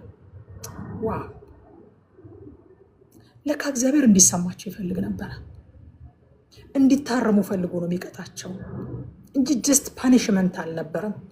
ስለ ጥፋታቸው የሚገባቸውን ነገር እያስከፈላቸው ብቻ አልነበረም። ሲቀጣቸው ምን ኤክስፔክት ያደርጋል እግዚአብሔር? እንዲሰማቸውና እንዲታረሙ። ምክንያቱም በአባታዊ ልብ ስለሚቀጣ። ድሮ ልጆች እያለን እኔ ኮንፍሊክት አልወድም፣ መመታትም ምናምንም አልወድም እና በተቻለ መጠን መመታት ስለማልወድ አላጠፋም። በቃ አንቺ ደግሞ መቼ የተመታሹ ይሉኛል እኛ ቤት። እንደው ሌላው ባጠፋው ተከትዬ ገብቼ ተደምሬ ካልተመታው በስተቀር ዱላ ምናምን ስለማልወድ፣ ኮንፍሊክት ስለማልወድ በተቻለኝ መጠን መስመሬን ጠብቄ ነው የምንቀሳቀሰው። አሁን ሴቷ ልጅ እንደዛ ናት፣ መስመሯን ጠብቃ ነው የምትሄደው። እና አንዷ እህቴ ግን እንደኔ አይደለችም። አንደኛው እህቴ ምንም አይመስላትም፣ መመታትም ምንም አይመስላትም እና እንደውም እልህ ነው የሚይዛት። ስለዚህ በጣም ዱላ የሚበዛው እሷ ላይ ነው። እኔ አጥፍቼም ከሆነ በፍጥነት ይቅርታ ጠይቄ ሁለተኛም ያንን ነገር ደግሜ አላደርግም። ዱላም አልወድም፣ ኮንፍሊክትም አልወድም። መታሃቸው አልተሰማቸው። የማይሰማው ልጅስ በጣም ይመታል፣ የማይታረም ልጅስ በጣም ይደቃል። ብዙም አልተመታውኝም እኔ በቃ ቶሎ ስለሚሰማኝ ቶሎ ስለምታረም ስለማልወድ መስመሬን እጠብቃለሁ። እነዚህ ሰዎች እግዚአብሔር የመታቸው እንዲሰማቸው ፈልጎ ነው እንጂ ሊሰብራቸው ፈልጎ አይደለም። ያደቀቃቸው ሊደመስሳቸው ፈልጎ አይደለም፣ እንዲታረሙ ፈልጎ ነው። ከዛ ቁጥር 4 ላይ ይላል እኔም በልቤ እንዲህ አልኩኝ ይላል፣ እነዚህ ድሆች ናቸው፣ ሞኞች ናቸው፣ የእግዚአብሔርን መንገድ የአምላካቸውን ሕግ አላወቁምና ስለዚህ ወደ ታላላቆቹ ይሄዳለሁ፣ ለእነርሱም እናገራለሁ። በእርግጥ እነርሱ የእግዚአብሔርን መንገድ የአምላካቸውን ሕግ ያውቃሉና፣ ነገር ግን እነርሱም ቢሆኑ ያው እንደዚያው ቀንበሩን ሰብረዋል፣ እስራቱንም በጥሰዋል ይላል። ዋው! ምን መሰላችሁ የሚያወራው ይሄ ክፍል? እነዚህ ሰዎች አላዋቂዎች ስለሆኑ፣ ማስተዋል የሌላቸው፣ ይሄ የዝቅተኛው የማህበረሰብ ክፍል ስለሆኑ፣ ያልተማሩ ስለሆኑ፣ ብዙም የጥበብ ቃል ስለማይገባቸው ለዛ ይሆናል የምነግራቸውን ነገር አንደርስታንድ የማያደርጉት ብዬ ወደ መሪዎች ሄድኩኝ፣ ወደ ጠቢባን፣ ወደ ተማሩ፣ ወደ ታላላቆች፣ እነሱ አንደርስታንድ ያደርጋሉ ብዬ ሄድኩኝ አለ። ሲሄድ እነሱ ቀንበሩን ሰብረዋል፣ እስራቱን በጥሰዋል፣ ለእግዚአብሔር መገዛት አቁመዋል። አያችሁ፣ የኃጢአት ምንጩ አለማወቅ ወይንም አለመቻል ሳይሆን አመፃ። እነዛ የእውቀት ችግር የለባቸውም፣ እነዛ የአቅም ችግር የለባቸውም፣ ግን እነሱም እግዚአብሔርን አይታዘዙም። ስለዚህ ድህነትም አይደለም፣ ሀብታምነትም አይደለም፣ አላዋቂነትም አይደለም፣ ጠቢብነትም አይደለም። የኃጢአት ምንጩ የልብ አመፅ። በአመፅ ምክንያት ነው ለካ የማይታዘዙት አለ። ሐዋርያት ሥራ ምዕራፍ 7 ቁጥር 51 ላይ እስጢፋኖስ በወገሩት ጊዜ እንደዚህ አላቸው፣ እናንተ አንገተ ደንዳኖች፣ ልባችሁና ጆሮአችሁ ያልተገረዘ እናንተ ሁል ጊዜ መንፈስ ቅዱስን ትቃወማላችሁ፣ አባቶቻችሁም እንደተቃወሙት እናንተ ደግሞ ይላል። የሚቃወሙት መንፈስ ቅዱስን የሚቃወሙት እውቀት አንሷቸው አይደለም፣ ጠፍቷቸው አይደለም፣ ሆም ብለው አንገታቸውን አደንድ ነው። መዞር ስለማይፈልጉ መመለስ ስለማይፈልጉ ሆም ብለው ነበር መንፈስ ቅዱስን የሚቃወሙት። አባቶቻችሁም እንደዛ ነበሩ፣ እናንተም ልጆቻችሁ ያው ናችሁ፣ እንደዛ ናችሁ ይላል። አያችሁ፣ ኃጢአት አመፅ ነው የሚባለው ለዛ ነው። ኃጢአት አቅም ማጣት አይደለም፣ ኃጢአት ስተት አይደለም፣ ኃጢአት አመፅ ነው። ድሆቹም አምፀዋል፣ ባለጠጎቹም አምፀዋል፣ አላዋቂዎቹም አምፀዋል፣ ጠቢባንም አምፀዋል፣ ተራው ማህበረሰብ አምፀዋል፣ መሪዎች አምፀዋል። ስለዚህ የኑሮ ደረጃ አይደለም፣ የኢኮኖሚ ደረጃ አይደለም፣ የኃጢአት ሶርሱ አመፀኛ ልብ ነው ማለት ነው። አመፀኛ ልብ ነው። ሰው ድሃ ስለሆነም አይደለም ኃጢአት የሚሰራው፣ ሀብታም ስለሆነም አይደለም፣ ስለተማረም አይደለም፣ ስላልተማረም አይደለም። ሲማር የተማረ ኃጢአተኛ ነው የሚሆነው፣ ካልተማረም ያልተማረ ኃጢአተኛ፣ ድሃ ኃጢአተኛ፣ ባለጠጋ ኃጢአተኛ። ልቡ ካልተለወጠ፣ አመፀኝነቱ ከውስጡ ካልተነቀለ ስታተስ ሰውን አይለውጠው፣ ውጫዊ ስታተስ ሰውን አይለውጠው። እና እግዚአብሔር እንዴት ይቀርላችኋለሁ ይላል። እንዴት ነው ይቀር የምላችሁ? ለምንድን ነው ይቀር የማትላቸው? እግዚአብሔር ሆይ እኔ አጥግቤያቸው፣ እኔ ባርኪያቸው፣ እነሱ ግን አመነዘሩብኝ። ዋው! የእግዚአብሔርን ስጦታ ተቀብለው እግዚአብሔርን በደሉበት። የእግዚአብሔርን ስጦታ ተቀብለን እግዚአብሔርን መበደል፣ እግዚአብሔር ለማይከብርበት ዓላማ ማዋል በጣም ከባድ አመጽ ነው። አመጻቸውን ከባድ ያደረገው ለምንድን ነው? እርሱን እንዲያከብሩት ብሎ እግዚአብሔር አጠገባቸው፣ አበላቸው፣ አጠገባቸው፣ ባረካቸው። ያንን በረከት ወስደው እግዚአብሔር ላይ አመጹበት ማለት ነው። እነሱ ላይ ጣታችንን ከመጠቆም ደግሞ እስኪ ወደ ራሳችን መለስ እንበልና እግዚአብሔር በሰጠን ነገር እግዚአብሔርን አልበደልንበትም? እግዚአብሔር በሰጠን ታለንት፣ እግዚአብሔር በሰጠን ባለጠግነት፣ እግዚአብሔር በሰጠን እድል፣ እግዚአብሔር በሰጠን ሞገስ፣ እግዚአብሔር በሰጠን ተደማጭነት ማንን የምናከብርበት? ማንን የምናከብርበት? ወዳጆቼ ተቀብለነው ወጥተን እግዚአብሔርን በደልንበት? ተቀብለነው ወጥተን እግዚአብሔር ለማይከብርበት ዓላማ ተጠቀምንበት? ወይንስ መልሰን እግዚአብሔርን አከበርንበት? እንዴት ነው ማልቀጣቸው? አለ እግዚአብሔር። እንዴት ነው ማልቀጣቸው? እኔ የባረኳቸው እኔ በረከት ተቀብለው እኮ ወጥተው እኔን የበደሉበት፣ እኔ ላይ ያመነዘሩበት፣ እንዴት ነው ማልቀጣቸው? ይላል እግዚአብሔር። ያዕቆብ ምዕራፍ 4 ቁጥር 4 ላይ ያዕቆብ እንደዚህ ያለን፣ አመንዝሮች ሆይ ዓለምን መውደድ ለእግዚአብሔር ጥል እንዲሆን አታውቁምን? እንግዲህ የዓለም ወዳጅ ሊሆን የሚፈቅድ ሁሉ የእግዚአብሔር ጠላት ይሆናል። ዋው! የእግዚአብሔርን በረከት፣ እግዚአብሔር የሰጠውን እድሜ፣ እግዚአብሔር የሰጠውን ታለንት፣ እግዚአብሔር የሰጠውን ጸጋ፣ እግዚአብሔር የሰጠውን እድል፣ እግዚአብሔር የሰጠውን የቁስ ባለጠግነት ኤኒቲንግ ያንን ተቀብሎ ከዓለም ጋር የተወዳጀ እግዚአብሔር ለማይከብርበት ዓላማ ያዋለ የእግዚአብሔር ጠላት እንደሆነ አታውቁምን? አታውቁምን? ከዛ ከቁጥር 9 እስከ 11 ድረስ አልቀጣችሁምን ይላቸዋል እግዚአብሔር። አልቀጣችሁምን? የእግዚአብሔር ቅጣቱ ስለ ንዴት ሳይሆን ስለ ፍትህ ነው፣ ስለ ጽድቅ ነው እግዚአብሔር የሚቀጣው። እንዴት ነው ማልቀጣችሁ ብሎ ይጠይቃቸዋል። ቁጥር 10 ላይ ወደ ወይን አትክልቷ ስፍራ ገብታችሁ አበላሹት፣ ነገር ግን ፈጽማችሁ አታጥፉት፣ ቅርንጫፎቿን ገነጣጥሉ፣ የእግዚአብሔር አይደሉምና ይላል። እዚህ ላይ በጣም የሚገርም አንድ ቃል እናገኛለን። ፈጽማችሁ አታጥፉት የሚል ማለት ነው። ሃሌሉያ! እግዚአብሔር ሁል ጊዜ የትሩፋን አምላክ ነው፣ የቅሬታዎች አምላክ ነው። ፈጽማችሁ አታጥፉት፣ አበላሹት፣ ገነጣጥሉት፣ ግን ፈጽማችሁ አታጥፉት። ትሩፋንን አስቀርቶ ያስቀጥላል እንጂ እግዚአብሔር ፈጽሞ አይደመስስም። ለምን? እግዚአብሔር ሆይ ፈጽመው ከድተውኛል እነሱ ይላል። ዋው! ምን አድርገውኛል? ከድተውኛል። ሀያችሁ መክዳት ስተት አይደለም። መክዳት አለማወቅ አይደለም። መክዳት ሆን ተብሎ የሚደረግ አመጽ ነው። ከድተውኛል። ለዛ ነው አበላሹት የምለው፣ ለዛ ነው ገነጣጥሉት የምለው። ግን ከድተውኝም ቢሆን ፈጽማችሁ አታጥፏቸው፣ ትሩፋን አስቀሩላቸው ብሎ ደግሞ ምህረቱ ሲገለጥ እናያለን። ከቁጥር 12 እስከ 13 የሐሰት ትንቢትና ክደትን ደግሞ እናያለን። እግዚአብሔር ፍርድ ሳይመጣባችሁ ተመለሱ እያለ እያስጠነቀቀ ሰላም ነው ሰላም ነው የሚሉ ነቢያትን መስማት እንዴት አደገኛ ነገር ነው። እግዚአብሔር ምን እያለ ነው? ፍርድ እየመጣ ነው፣ ፍርድ እየመጣ ነው፣ ተመለሱ፣ ተጠንቀቁ። በጊዜው የነበሩ ነቢያት ምን እያሉ ነው? ሰላም ነው ሰላም ነው ሰላም ነው። እንዴት አደገኛ ነገር ነው ወዳጆች፣ እንዴት አደገኛ ነገር ነው። ለምንድን ነው ሰው ለእንደዚህ አይነት ሰው ተላልፎ የሚሰጠው? ለእንደዚህ አይነት ነቢያት ተላልፈን የምንሰጠው ለምንድን ነው? በነገራችን ላይ ሰላም ነው ያሉት ነቢያት ብቻ ሳይሆኑ ይሄንን መልእክት ሰምተን የምናስተናግድ እኛም ከተጠያቂነት አናመልጥ። ሁለተኛ ጢሞቴዎስ ምዕራፍ 4 ቁጥር 3 ላይ ሐዋርያው ጳውሎስ እንደዚህ አለ፣ ሕይወት የሚገኝበትን ትምህርት የማይታገሱበት ዘመን ይመጣል፣ ነገር ግን ጆሮቻቸውን የሚያሳክክ ስለሆነ እንደገዛ ምኞቶቻቸው ለራሳቸው አስተማሪዎችን ያከማቻሉ ይላል።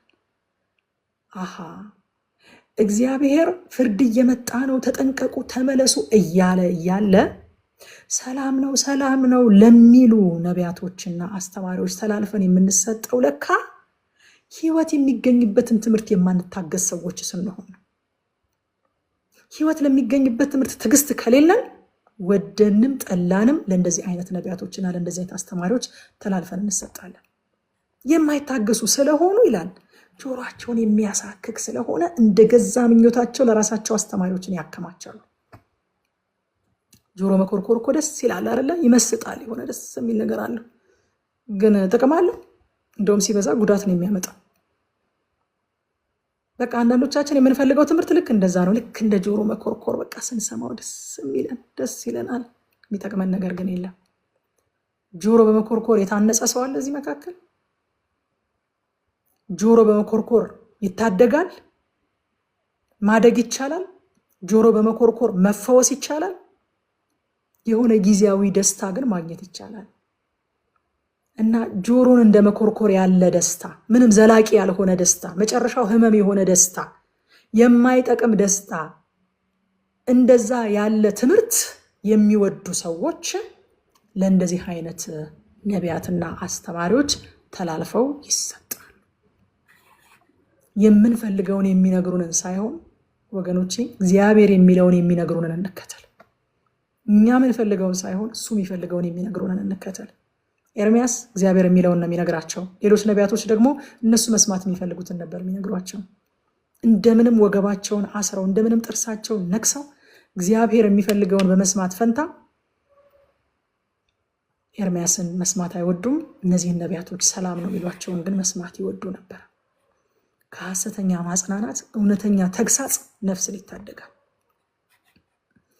ቁጥር 14 እስከ 17 ከሩቅ ህዝብን አመጣባችኋለሁ ይላቸዋል። ባቢሎንን ማለት ነው። አስፈሪ ህዝብ፣ አጥፊ ህዝብ አመጣባችኋለሁ ከሩቅ። ከዛ ኤርሚያስን ደግሞ እንዲህ ይለዋል፣ ቃሌን በአፍህ ውስጥ የሚፋጅ እሳት፣ ይህንንም ህዝብ ማገዶ አደርጋለሁ፣ እሳቱም ይበላቸዋል።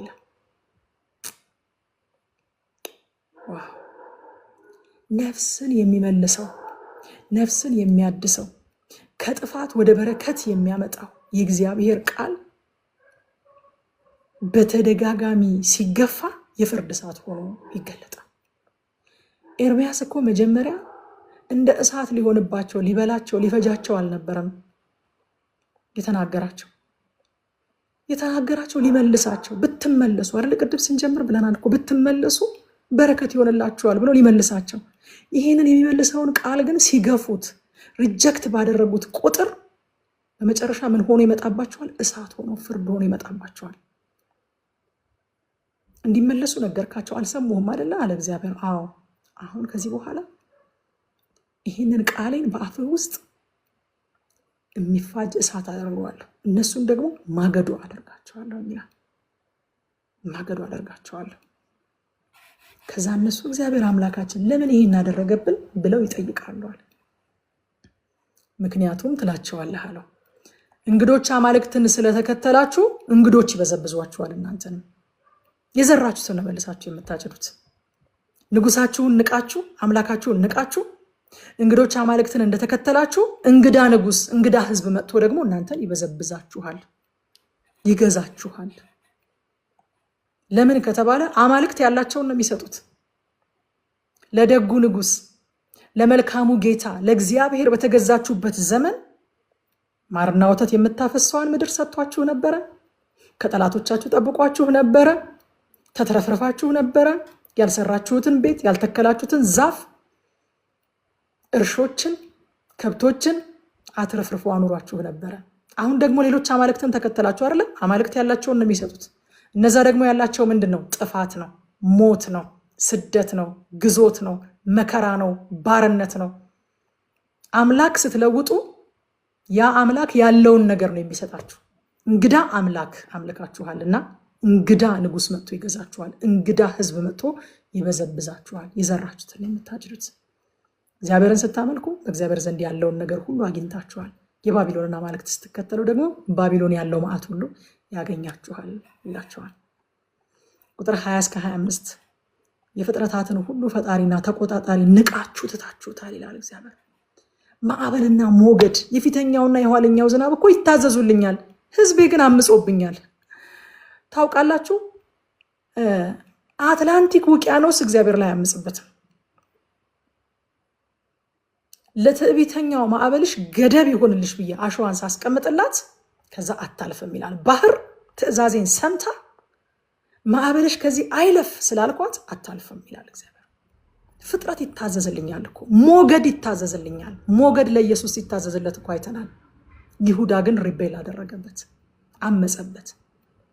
በእግዚአብሔር ላይ የሚያመፅ ሰው ነው እንጂ ከሰው ውጭ ሌላ ፍጥረት የለም። ይታዘዙልኛል አለ፣ ህዝቤ ግን አመፆብኛል። ከዛ ቁጥር 25 ላይ በደላችሁ እነዚህን አስቀርቶባችኋል፣ ኃጢአታችሁ መልካሙን ነገር ከልክሏችኋል ይላቸዋል። አያችሁ፣ ኃጢአት በረከትን ያስቀራል። ይሄ በቃ ልንውጣው ነው የሚገባው ዝም ብለን። ኃጢአት በረከትን ያስቀራል። ለምን መሰላችሁ? እግዚአብሔር የኛን በረከት በመያዝ ደስ ስለሚለው አይደለም ኃጢአት በረከትን የሚያስቀረው። አመፃችን የእግዚአብሔርን በረከት ከምንቀበልበት ስፍራ ፈቀቅ ያደርገናል። ፈቀቅ ያደርገናል። እንደው በባስ ላስረዳችሁ። አሁን 3 ቁጥር ባስ አዲስ አበባ ውስጥ የምትኖሩ ወይም አዲስ አበባ የመጣችሁ ሰዎች ታውቁታላችሁ። 3 ቁጥር ባስ የምትመጣበት በሆነ ሰዓት ላይ የምትመጣበት ቦታ አለ። ባሷ ስለቀረች ሳይሆን እናንተ ከቦታው ፈቀቅ ካላችሁ ግን ከባሷ ጋር ላትገናኙ ትችላላችሁ። ልክ እንደዛ ሁሉ እግዚአብሔር የኛን በረከት በመያዝ የሚደሰት አምላክ ሆኖ ሳይሆን ኃጢአት በረከትን የሚያጎድልብን፣ ኃጢአት ከበረከት የሚያጎድለን፣ እኛ የእግዚአብሔርን በረከት መቀበል ከምንችልበት ፖዚሽን ፈቀቅ እንላለን። ስናምፅ ስፍራችንን እንለቃለን። ስለዚህ ኃጢአት ከበረከት የሚያጎድለው በዚህ ምክንያት ነው ማለት ነው። ቁጥር 26 እስከ 30 ክፉዎች በልጽገዋል፣ ካህናት በሐሰተኛ ነቢያት መመራት ጀምረዋል፣ ከሁሉ የከፋው ደግሞ ሕዝቤ ይህንን ወደዋል ይላል እግዚአብሔር። አያችሁ ወዳጆቼ፣ ስርዓት ተበላሽቷል። ክፉዎች እየበለጸጉ ነው፣ ድሆች እየተበደሉ ነው፣ ሐሰተኛ ነቢያት እየፋነኑ ነው፣ ካህናት ከሐሰተኛ ነቢያት እየመሩ ነው፣ እየሰሙ ነው የሚመሩት ሕዝቡን። እነዚህ ሁሉ ትርምስምሶች፣ እነዚህ ሁሉ የተበላሸ ሲስተምና ክፋት የነገሰበትን ስርዓት ከሁሉ በጣም የሚያስከፋው ነገር ሕዝቤ ወደውታል አለ እግዚአብሔር። ወደውታል አለ። ወገኖቼ የተበላሸ ስርዓትን መለወጥ እንኳን ባንችል መጥላት መቻል ግን አለብን። አለመተባበር ግን ያስፈልጋል። አንዳንዱን ነገር ለመለወጥ ከአቅማችን በላይ ሊሆን ይችላል። ግን የእግዚአብሔር ወገን ሆነን እግዚአብሔር የሚጠላውን ልንጠላ ያስፈልጋል። እግዚአብሔር ከሁሉ ያሳዘነው ሕዝቤ ይህንን ወደዱታል። ድሃው ሲበደል፣ ክፉዎች ሲበለጽጉ፣ ሲዘርፉ፣ ሲስገበገቡ እያዩ ሐሰተኛ ነቢያት ሐሰት መናገራቸውን፣ ካህናት በሐሰተኛ ትንቢት ሕዝቡን መምራታቸውን ሕዝቤ ይህንን ወደዱ፣ ተስማሙ አለ። በቃ ተስማምተው ቁጭ አሉ። ሕዝቡ በሐሰት የሚተነብይላቸውና በሽንገላ በቁልምጫ የሚናገሯቸውን ወደዋቸዋል፣ መርጠዋቸዋል። ሰላም ሳይኖር ሰላም ነው የሚለዋቸውን ወደዷቸው። አይገርማችሁም? ከራሳችን ጋር የማይያያዝ ከኛ ጋር የማይገናኝ ከኛ ዘመን ጋር የማይሄድ የሩቅ ዘመን ታሪክ እንደሆነ አድርገን አናስበው ወዳጆች። ዛሬስ እኛ ምን ወደው ምን አይነት አገልጋዮችን ነው ምንስማማው? ከምን አይነት አገልጋዮች ጋር ነው? ከሚገስጹን ወይንስ ሰላም ሳይሆን ሰላም ነው ከሚሉን? ተመለሱ ከሚሉን ወይንስ ልክ ናችሁ በርቱ ከሚሉን? ከየትኞቹ ጋር ነው የምንስማማው? የትኞቹን ነው የምንወደው? በሐሰት የሚተነብዩላቸውን ወደዷቸው፣ በሽንገላ በቁልምጫ የሚናገሯቸውን መረጧቸው፣ ሰላም ሳይኖር ሰላም ነው የሚሏቸውን ወደዷቸው። አይገርምም ወገኖቼ? እውነቱ እንዳይቀርጻቸው የራሳቸውን ትምህርት የሚቀርጹ ሰዎች አሉ። ከነዚህ ሰዎች ተጠበቁ።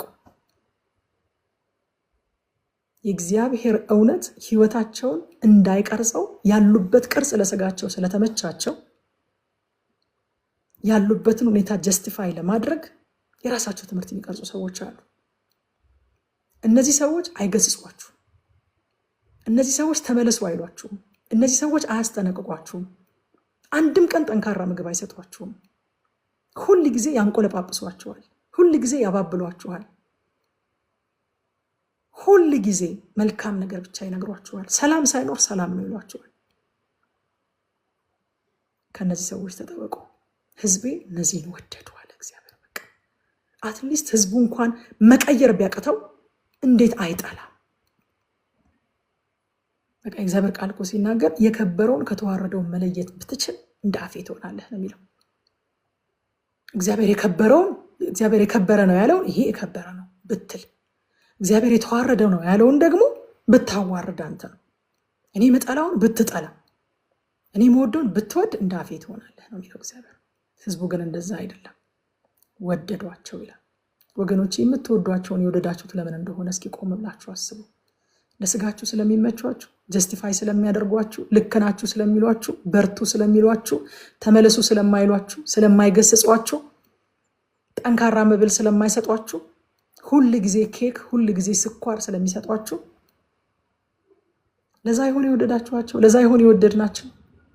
እግዚአብሔር ማስተዋልን ይስጠን። ሕዝቤ የወደዷቸው የሚለው ቃል በጣም በጣም አስደነገጠኝ። እኔ ምን እንማር ከዚህ ምዕራፍ? አንደኛ እውነትን በዋጋ እንውደዳት። ዋጋ ብታስከፍለንም እውነትን እንውደዳት ወዳጆች። አትሊስት እውነትን የምንወድ ሰዎች እንሁን። አትሊስት ማለት ነው። በቃ ጽድቅን ወደድክ አመፃን ጠላ። ስለዚህ እግዚአብሔር አምላክ ከጓደኞችህ ይልቅ በደስታ ዘይት ቀባ። አትሊስት እውነትን የምንወድ እንሁን። ሁሉን መቀየር ላንችል እንችላለን። አቅም ላይኖረን ይችላል። እንደ ሁሉንም መኖርም ላንችል እንችላለን። ሁሉን በአንድ ጊዜ ላንደርስበት እንችላለን። አትሊስት ግን እውነትን የምንወድ ከእውነት ጋር የምንወግን እንሁን። በዋጋ እንውደዳት። ሁለተኛ ተግሳጽን እንደ ሁለተኛ እድል ቆጥረን ፈጥነን እንቀበል ወዳጆች። እግዚአብሔር ሲገስጽ ሁለተኛ እድል እየሰጠ ነው። እንደ ሁለተኛ እድል ቆጥረን ሁለተኛ እድል እንደሆነ አውቀን ፈጥነን እንቀበል። ሶስተኛ መልእክትን ለጆሮአችን በመመቸቱ ሳይሆን በእግዚአብሔር ቃል እንፈትሸው። በቃ ጆሮአችንን ስላሳከከን ሳይሆን እንደ እግዚአብሔር ቃል ስለሆነ እንቀበል መልእክትን። አንዳንዱ ሊጎረብጠን ይችላል። አንዳንዱ ሊያመን ይችላል። አንዳንዱ ሊቆርጠን ይችላል። አንዳንዱ ሊያቃጥለን ይችላል። አንዳንዱ ይሞርደናል። አንዳንዱ ያጥበናል። አንዳንዱ ይፈትነናል። ጆሮአችንን የሚኮረኮረውን እየመረጥን እንቀበል። አራተኛ የተበላሸ ስርዓትን፣ ኮራፕሽንን፣ ውሸትን፣ ሽንገላን መለወጥ ባንችል እንኳን አትሊስት እንጥላው። በቃ ልክ እውነትን እንውደድ እንዳልኳችሁ መጀመሪያ ማለት ነው። አትሊስት መውደድ፣ በቃ መውደድ። ወደምትወዱት ነገር እኮ ነው የምትዘረጉት። ለመድረስ የምንዘረጋው ወደ ወደድነው ነገር ነው። አትሊስት እውነትን መውደድ ደግሞ ሳይሆን የመጨረሻ ያልኳችሁ አትሊስት ደግሞ የተበላሸ ሲስተምን መለወጥ ባንችል እንኳን መጥላት። በቃ እግዚአብሔር የሚጠላውን ነገር መጥላት፣ አለመስማማት፣ አለመተባበር፣ መለወጥ እንኳን ባንችል ማለት ነው። አለመተባበር። ምዕራፍ 6 የኢየሩሳሌም መከበብ ነው። እንግዲህ የተፈራው ነገር የኢየሩሳሌምን መከበብ ነው የሚነግራቸው። ቁጥር 1 እስከ 8 ድረስ ታላቅ ጥፋት ይመጣል፣ ሸሽታችሁ አምልጡ ይላል እግዚአብሔር። አቤት የእግዚአብሔር ቃል፣ አቤት የእግዚአብሔር ልብ፣ አቤት የእግዚአብሔር ምሕረት። ፍርድ እንዳይመጣባቸው ሲያስጠነቅቃቸው ነው የሰነበተው። የተነገረው ፍርድ ሲመጣ ደግሞ በጣም ባለብዙ ምሕረት ስለሆነ፣ በምሕረቱ እጅግ ባለጠጋ ስለሆነ፣ በጣም ሩህሩህ አምላክ ስለሆነ አምልጡ ይላቸዋል። እሱ እኮ ነው የፈረደባቸው፣ ግን አሁን አምልጡ ደግሞ ይላቸዋል እግዚአብሔር። ቁጥር 8 ላይ ኢየሩሳሌም ሆይ አለ ደግሞ ነፍሴ ከአንቺ እንዳትለይ አንቺም ባድማና ወና እንዳላደርግሽ ተግሳጽን ተቀበይ። ዋው! አሁንም ስቲል የእግዚአብሔር የመጀመሪያ ምርጫው ፍርድ ሳይሆን ምሕረት ነው። ፍርድ ይመጣል፣ ፍርድ ይመጣል፣ ፍርድ ይመጣል አላቸው። አሁን ደግሞ ፍርድ በደጅ ደርሷል፣ ሽሹ፣ አምልጡ ባካችሁ። ደግሞስ ነፍሴ እንዳትለያችሁ ባድማና ወና እንዳላደርጋችሁ እባካችሁ አሁንም እድል አለ፣ ተግሳጼን ተቀበሉ። ዋው! አሁንም የእግዚአብሔር የመጀመሪያ ምርጫው ፍርድ አይደለም። አሁንም የመጀመሪያ ምርጫው ምሕረት ነው። አሁንም በህይወት እንዲኖሩ፣ አሁንም እንዲመለሱ ይፈልጋል። ላስት ሚኒት ላይ እንኳን ቆመው ማለት ነው። ያ ሁሉ ትንቢት ተነግሮ ፍርድ ይመጣል ይመጣል ተብሎ ፍርድ በደጅ ደርሶ እሽሹና አምልጡ እባካችሁ ተግሳጼን ተቀበሉ። ስቲል እድል አለ፣ በቃ በህይወት እንድትኖሩ ይላቸዋል።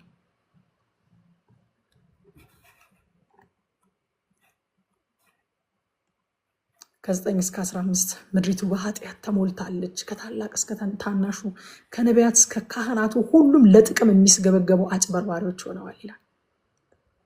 አጭበርባሪዎች ሆነዋል ይላል። ቁጥር 14 ላይ የህዝቤ ስብራት ቁስል አለ እንደ ቡጭራት በመቁጠር የህዝቤንም ስብራት ቁስል እንደ ቡጭራት በመቁጠር በሚገባ አያክሙትም። እንዲሁ ሰላም ሳይኖር ሰላም ነው ይላሉ ይላል። በቀድሞ ትርጉም ላምረው ቁጥር 14 የህዝቤን ስብራት በጥቂቱ ይፈውሳሉ። እንደ ቡጭራት ቆጥረውት። ስብራቱ እኮ ትልቅ ነው፣ ቁስሉ እኮ በጣም ትልቅ ነው። ግን እንደ ቡጭራት ነው የቆጠሩት፣ እንደ ቀላል ነገር ቆጥረውት ይላል በጥቂቱ ይፈውሳሉ የሚለውን አዲሱ ትርጉም ላይ የሚገባውን እንክብካቤ ለቁስሉ ሳያደርጉለት ለሕዝቤ ይላል። ይሄኛው ትርጉም ደግሞ በሚገባ ሳያክሙት ይላል። እንዲሁ ዝም ብለው ሰላም ነው ሰላም ነው ይሉታል ይላል። ቁስል ካልታጠበ የሚገባው እንክብካቤ ካልተደረገለት ደህና ነው ስላልነው ይድናል እንዴ? ይልቁንም በጊዜው የሚገባው እንክብካቤና የሚገባው ሕክምና ስላልተደረገለት ኢንፌክሽን ይፈጥርና የከፋ ጉዳት ያደርሳል አይደለም? የህዝቡ ቁስል እንዳይታከም፣ የህዝቡ ቁስል ሰንብቶ የከፋ ጉዳት እንዲያመጣ እነዚህ ነቢያት ምን እያሉ ነው? ቆስሎ እያለ ህዝቡ ተሰብሮ እያለ ሳያክሙት፣ ሳይጠግኑት፣ ሳያጥቡት፣ የሚገባውን እንክብካቤ ሳያደርጉለት ሰላም ሳይሆን ሰላም ነው እያሉት ነበር። ሰላም ነው ይሉት ነበር። የውሸት ፈውስ፣ የውሸት ተስፋ ለህዝቤ እየሰጡ ቁስሉን እያመረቀዙት ነው። የህዝቤን ቁስል እያመረቀዙት ነው። ምን እያደረጉ እንደሆነ ታውቃላችሁ? እኔ ቅርብ ቀን በአንድ ጉዳይ ከረቁ ጋር እያወራን ነበርና አንዳንድ ነገሮች ያው ለሁሉ ነገር መናገርና ለሁሉ ነገር መልስ መስጠት አያስፈልግም እንጂ አንዳንድ የአላዛር ውሾችን አገልግሎት የሚሰጡ ሰዎች አሉ። አላዛርን አስታወሳችሁት? ሉቃስ ወንጌል ምዕራፍ 16 ላይ ያለው በባለጠጋው ደጅ ላይ የሚተኛው የቆሰለው ያ ምስኪን ቆስሎ ተኝቶ ነበር ይልና ውሾችም ቆስሉን ይልሱለት ነበር ይላል። ለምንድን ነው አላዛር ዝም የሚላቸው? እኔ ሁሌ ይገርመኛል ሳስብ። ለምንድን ዝም የሚላቸው? አያክሙት፣ አያድኑት። ለምንድን ነው ዝም የሚላቸው? ቁስል ዳርዳሩ ሲታከክ ደስ ይላል። እንደማያድናችሁ እኮ ታውቁታላችሁ። እንደማይፈውሳችሁ፣ እንደማያሽላችሁ እኮ ታውቁታላችሁ። ግን ዳርዳሩ ሲታከክ ደስ ይላል። ስለዚህ አላዛር ባያክሙትም ባያድኑትም ውሾች ቁስልን ሲልሱለት ዝም ይላቸው ነበር። እና አንዳንድ ማጽናናቶች እንደዛ ናቸው። በቃ እንደ አላዛር ውሾች ዳርዳሩን ዝም ብለው ይልሱለታል። ዳርዳሩን የውሸት ፈውስ፣ የውሸት ተስፋ፣ ከዛ ግን ያመረቀዙታል። ፋይናሊ እንደውም ውሾቹ ኮንትሪቢዩት የሚያደርጉት ለምንድን ነው? ለመመርቀዙ ነው። ቁስሉ በሚገባ ካልታጠበ፣ በሚገባ ካልታከመ፣ ዝም ብሎ ዳርዳሩ ሲታከክ፣ ዝም ብሎ ሲነካካ ቁስለኛውን ስሜቱን እየኮረኮረ ደስ ያሰኘዋል። ግን ምን እየተካሄደ ነው? ቁስሉ እየመረቀዘ ነው፣ እየመረቀዘ ነው። ወዳጆቼ አሳምሟችሁ አንድ ጊዜ የሚያፈርጠውን አፍርጦላችሁ በሚያቃጥል አልኮል አጥፏችሁ መድኃኒት አድርጎላችሁ እሽግ አድርጎ የሚያድናችሁና የሚፈውሳችሁ ሰው ነው እንጂ የሚያስፈልጋችሁ ዳርዳሩን እያከከ አንተ ከሚያምህ አይ አልነካውም። አሁን ልጆቻችን እኮ የሆነ ነገር ሲቆስልባቸው ለጥቅማቸው እንደሆነ አያውቁም። አትንኪም ብሞት ይሻለኛል ይላሉ። ትልቅ ሰው ከሆናችሁ ግን እንደዛ አትሉም አይደለም? በቃ እንዴ ጥርሳችሁን ነክታችሁ ንክስ አድርጋችሁ ሐኪሙ በአልኮል ሲያጥበው ሲያቃጥላችሁ ምን ሲላችሁ ለፈውስ እንደሆነ ስለምታውቁ ዝም ትላላችሁ። እንደ ትልልቅ ሰዎች ነው። ቁስላችንን የሚያኩልንን ሳይሆን ቁስላችንን የሚያጥቡልንን፣ የሚንከባከቡልንን፣ የሚያስሩልንን፣ የሚፈውሱልንን መድኃኒት አድርገው ቢያቃጥለንም ወደ ፈውስ የሚያደርሱንን እነሱን እንምረጥ። እውነተኛ ነቢያት ብትመለሱ ሰላም ትሆናላችሁ ይላሉ እንጂ አመፀኛውን ሰላም ነው አይሉት። ቆስሎ እያለ ሰላም ነው አይሉት። ጌታ ኢየሱስ ክርስቶስ ወደኛ ሲመጣ ችግራችንን ፈቶ ነው እውነተኛ ሰላም የሰጠን። ወዳጆቼ ችግር ሳይፈታ፣ ቁስል ሳይፈወስ እውነተኛ ሰላም ሊኖር አይችልም። ቆላስይስ ምዕራፍ 1 ቁጥር 20 ላይ እንደዚህ ይላል፣ እግዚአብሔር ሙላቱ ሁሉ በእርሱ እንዲኖር በእርሱም በኩል በመስቀሉ ደም ሰላም አድርጉ። አያችሁ፣ ዝም ብሎ አይደለም ሰላም የሆነው፣ በመስቀሉ ደም ችግራችን ተፈቶ ዋጋው ተከፍሎ መስዋዕት ቀርቦ ነው ሰላም የሆነው።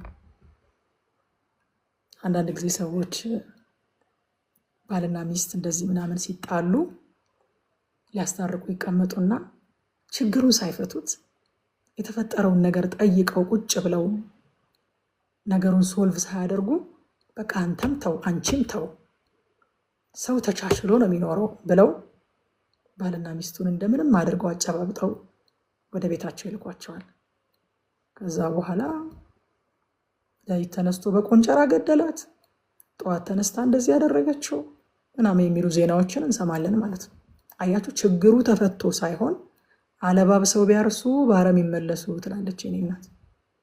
አለባብሰው ነው ያረሱት። እነዚህ ነቢያቶች ችግራቸውን ሳይፈቱ ሰላም ነው ይሏቸዋል።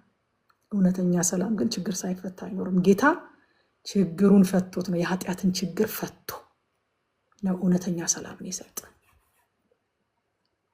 የውሸት ሰላም አይደለም። ችግሩን በመካድ የተገኘ ሰላም አይደለም። በኤርሚያስ ጊዜ የነበሩ ሰዎች ችግሩን ክደው ነው ሰላም መሆን የሚፈልጉት። ጌታ ችግሩን ክዶ ሳይሆን ችግሩን ፈቶ ነው ሰላም ያደረገ። ሐሰተኛ ሰላም በምን ይለያል? እንደው በምን ልለየው፣ በምን አይደንቲፋይ ላደርገው ካላችሁ ንስሐንና እርቅን አያስቀድመን። ንስሐ ዲቴይል ነው ታውቃላችሁ አይደል? እግዚአብሔር በቃ በድያለሁ ምናምን አይደለም። እስኪ ሄዳችሁ መጽሐፍትን አጥኑ። የነ ዳንኤልን ንስሐ ቁጭ ብላችሁ አንብቡ፣ አጥኑ። አባቶቻችን እንደዚህ በድለውሃል፣ ሐሰተኛ አማልክትን ተከትለዋል፣ አንተ ሕያው አምላክ የሆንከው አንተ እያለ ሕያዋን ላልሆኑ የሰው እጅ ለሰራቸው ጣዖታት ሰግደዋል፣ ከአሕዛብ መንግስታት ጋር እንደዚህ ሆነዋል፣ እንደዚህ አድርገዋል ብለው ተናግረው ነው ንስሐ የሚገቡት። ተናግረው በቃ ችግሩን ፍትት አድርገው አስቀምጠው ማለት ነው። ሐሰተኛ ሰላም ንስሐን እርቅን አያስቀድምም። ከዛ ቁጥር 15 እንደዚህ ይላል፣ ስለ ጸያፉ ተግባራቸው አፍረዋል እንዴ? ደግሞ እኮ አያፍሩም። እናንተን ያሳፍሯቸዋል እንጂ። በጣም የሚገርማችሁ ነገር እንደዚህ አይነት ሰዎች አያፍሩ። ለየት የሚያደርጋቸው እሱ ነው።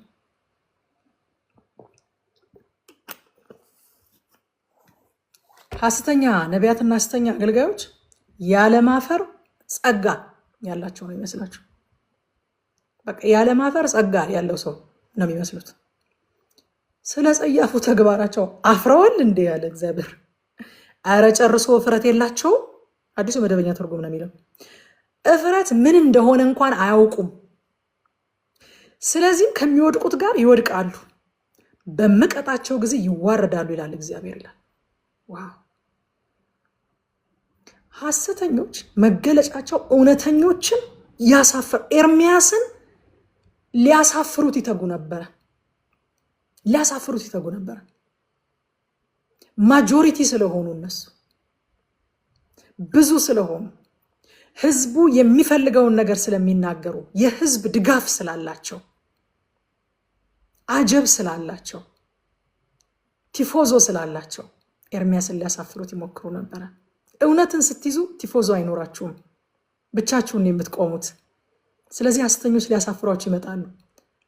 አፈሩ እንዴ ያለ እግዚአብሔር። አረ ጨርሶ እፍረት የላቸውም። እፍረት ምን እንደሆነ እንኳን አያውቁም። አንዱ መለያቸው እሱ ነው። እፍረት ምን እንደሆነ እንኳን አያውቁም።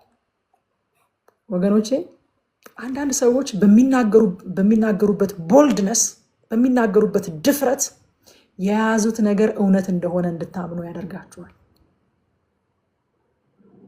ሰዎች የሚናገሩበት መንገድ ወይንም የሚናገሩበት ቦልድነስ፣ የሚናገሩበት ድፍረት ሊያታልለን አይገባም።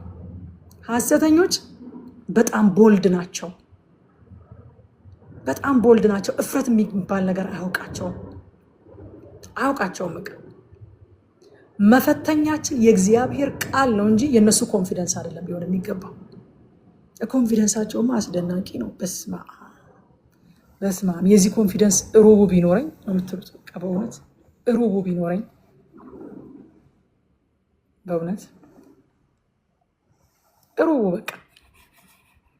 ግን መለኪያው እሱ ሊሆን አይገባም ወገኖቼ። በቃ የሰራዊት ጌታ እግዚአብሔር እንዲህ ይላል ምናምን ስላለ አንድ ሰው ድምፁን ስላጎረነነ በጣም በኮንፊደንስ ስለተናገረ ርግጥ አድርጎ ስለተናገረ ብዙ ቲፎዞ ስላለው እውነተኛ ነው ማለት አይደለም።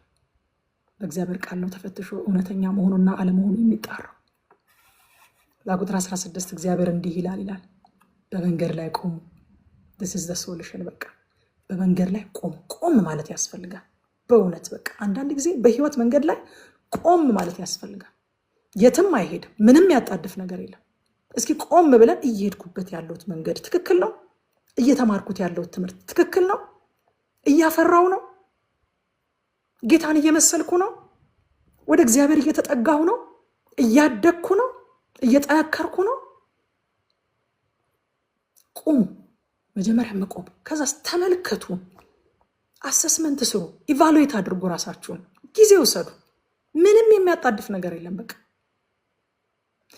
እንደዚህ አይነት ሰዎች በነገራችን ላይ ራሳችሁን እንድታዩና መንገዳችሁን እንድትፈትሹ ስለማይፈልጉ፣ ኢቫሉዌት እንድታደርጉ ስለማይፈልጉ ፋታ አይሰጧችሁም።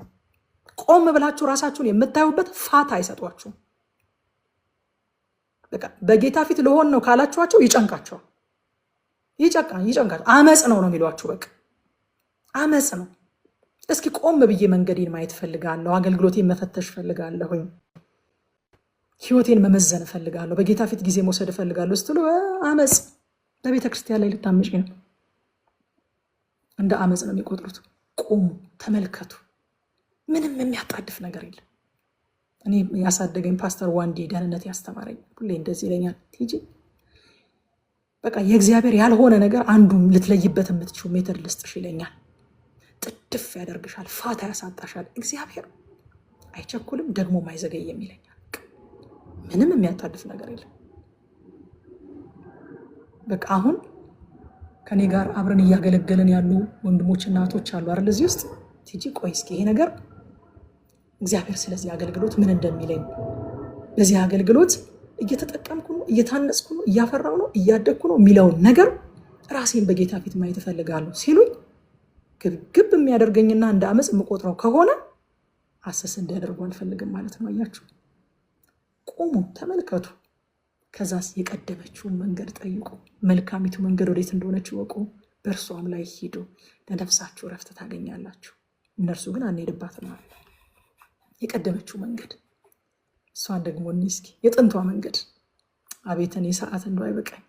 የጥንቷ መንገድ ማለት ወዳጆቼ፣ ብዙ ጊዜ የጥንት ሲባል ሰዎች የሆነ ባህላዊ ዘመን ያስቆጠረ የድሮ መንገድ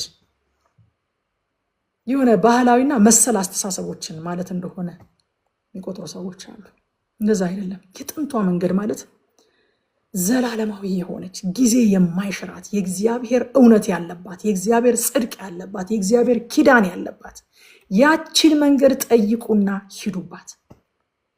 አያችሁ፣ አንድ ነገር ዘመን ስላስቆጠረ ብቻ ትክክል ነው ማለት አይደለም። ከክርስትና በላይ ረጅም ዕድሜ ያላቸው ሃይማኖቶች አሉ። ረጅም ዕድሜ ያላቸው እምነቶችና እሳቤዎች፣ አስተሳሰቦች፣ አይዲዮሎጂዎች አሉ። አንድ ነገር ዘመን ስላስቆጠረ ብቻ ትክክል ነው ማለት አይደለም። እንደውም ዘመን በተቆጠረ ቁጥር መታደስ ያለባቸው ነገሮች አሉ። ምክንያቱም ከዘመን ብዛት መስመር የሚለቁ ነገሮች ስላሉ ማለት ነው። የጥንቷ መንገድ ሲል የሆነ ዘመን ያስቆጠረ የድሮ ነገር ፈልጉ ማለቱ አይደለም።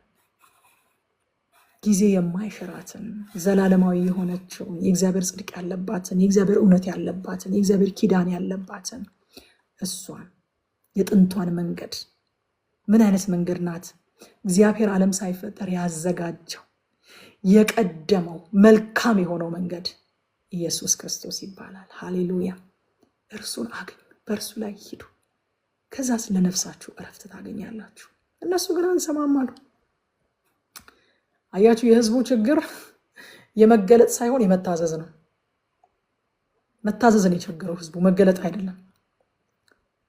እና ቁጥር 20 ላይ ዕጣን ከሳባ ምድር ጣፋጭ ቅመም ከሩቅ ሀገር ቢመጣ ምን ይጠቅመኛል አለ እግዚአብሔር። የሚቃጠለው መስዋዕታችሁን አልቀበልም፣ ሌላው መስዋዕታችሁ ደስ አያሰኘኝም ማለት። ለምን ከተባለ ከመሰዋት መስማት ይቀድማል። አልሰማም እያሉት ከዛ ደግሞ ይሰዋሉ። እግዚአብሔር በመስማት ደስ እንደሚለው በመስዋዕት ደስ ይለዋልን ብሏል እኮ ሳሙኤል አይደለ? አንድ ጊዜ ለሳኦል እንደዛ ብሎታል። ሳኦል በመሰዋት በቃ አንደኛ ነው፣ አይሰማም ግን ይሰዋል። ባለመስማትም አንደኛ ነው፣ በመሰዋትም አንደኛ ነው። እና ሳሙኤል መጣና እግዚአብሔር በመስማት ደስ እንደሚለው በመስዋዕት ደስ ይለዋልና ከአውራ በግ ከኮርማ ይልቅ እኮ መስማት መታዘዝን ነው እግዚአብሔር የሚፈልገው። ከ27 እስከ 30 የሚፈትን እሳትና ተፈትኖ የወደቀውን ብር ታሪክ ይነግረናል። እግዚአብሔር በኤርምያስ በኩል ህዝቡን ሊፈትንና ሊያጠራ እንደፈለገ ይናገራል። ህዝቡ ግን አልወደዱም አለ። አይገርምም? አልወደዱም። ቁጥር 30 ላይ እኔ እግዚአብሔር ስለጣልኳቸው አለ ንጹህ ባለመሆኑ የወደቀ ብር ተብለው ይጠራሉ አለ። ዋው! ማን ብለው ይጠሯቸዋል? ንጹህ ባለመሆኑ የወደቀ ብር ፈትኜ ላጥራችሁ ሲላቸው እምቢ ስላሉ ማን ተብለው ይጠራሉ? ከዚህ በኋላ ንጹህ ባለመሆኑ የወደቀ ብር ተብለው ይጠራሉ። ለምን ከተባለ የእግዚአብሔር ፍርድ ሲመጣ ወዳጆቼ ክፉ ማንነትን የመግለጥ ባህሪ ያለው፣ ተሰውሮ የቆየ ማንነትን የመግለጥ ባህሪ ያለው፣ በውሸት ያገኙትን ተቀባይነት የማሳጣት ባህሪ ያለው ፍርድ። ልክ ፍርድ ሲመጣ እኔ ስለጣልኳቸው አለ ሌሎቹም ንጹህ ባለመሆኑ የወደቀ ብር ብለው ይጠሯቸዋል አለ። ፍርድ ያጋልጣል። ይህንን ታውቃላችሁ። ፍርድ ያጋልጣል። ያጋልጣችኋል ፍርድ ሲመጣ። ከዛ በኋላ በውሸት ያገኛችሁትን ተቀባይነት ታጡታላችሁ። እኔ ስጠላችሁ ይጠሏችኋል። ምን እንማር ከዚህ ምዕራፍ? አንደኛ ንስሐ የሌለበትን የውሸት ሰላም፣ እርቅ የሌለበትን የውሸት መጽናናት፣ ጆሮን የሚያሳክክ ትምህርትን እምቢ እንበል። በቃ ይህንን ጻፉት። ንስሐ የሌለበትን የውሸት ሰላም፣ እርቅ የሌለበትን የውሸት መጽናናት፣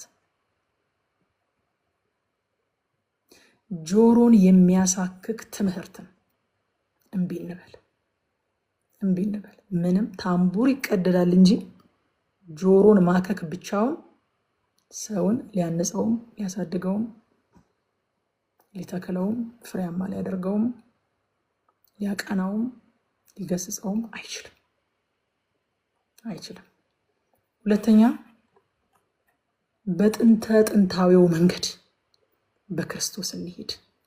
ወደዚህ መንገድ የገባን ደግሞ በዚህ መንገድ ላይ ጸንተን እንጓዝ። የቀደመችውን መንገድ ጠይቅ። ቆም በሉ። ደግሞ ቀደም እንዳልኳችሁ ቆም በሉ፣ ቁሙ፣ ተመልከቱ፣ ኢቫሉዌት አድርጉ ራሳችሁን። ከዛ በኋላ ከመንገዳችሁ ወጥታችሁ ከክርስቶስ ወጥታችሁ ራሳችሁን ካገኛችሁት ወደ መንገዱ ተመለሱ። ሶስተኛ ያልታዘዝነው መገለጥ ፍርድ ነው የሚሆንብን። ስለዚህ መገለጥ መጠየቃችንን አቁመን ለተገለጠልን ነገር እንኖር። መጀመሪያ እግዚአብሔር ገልጦልን ካልታዘዝነው ፍርድ ይሆንብናል። የሰማችሁት ቃል ይፈርድባችኋል እኮ ይላል። ፍርድ ይሆንብናል።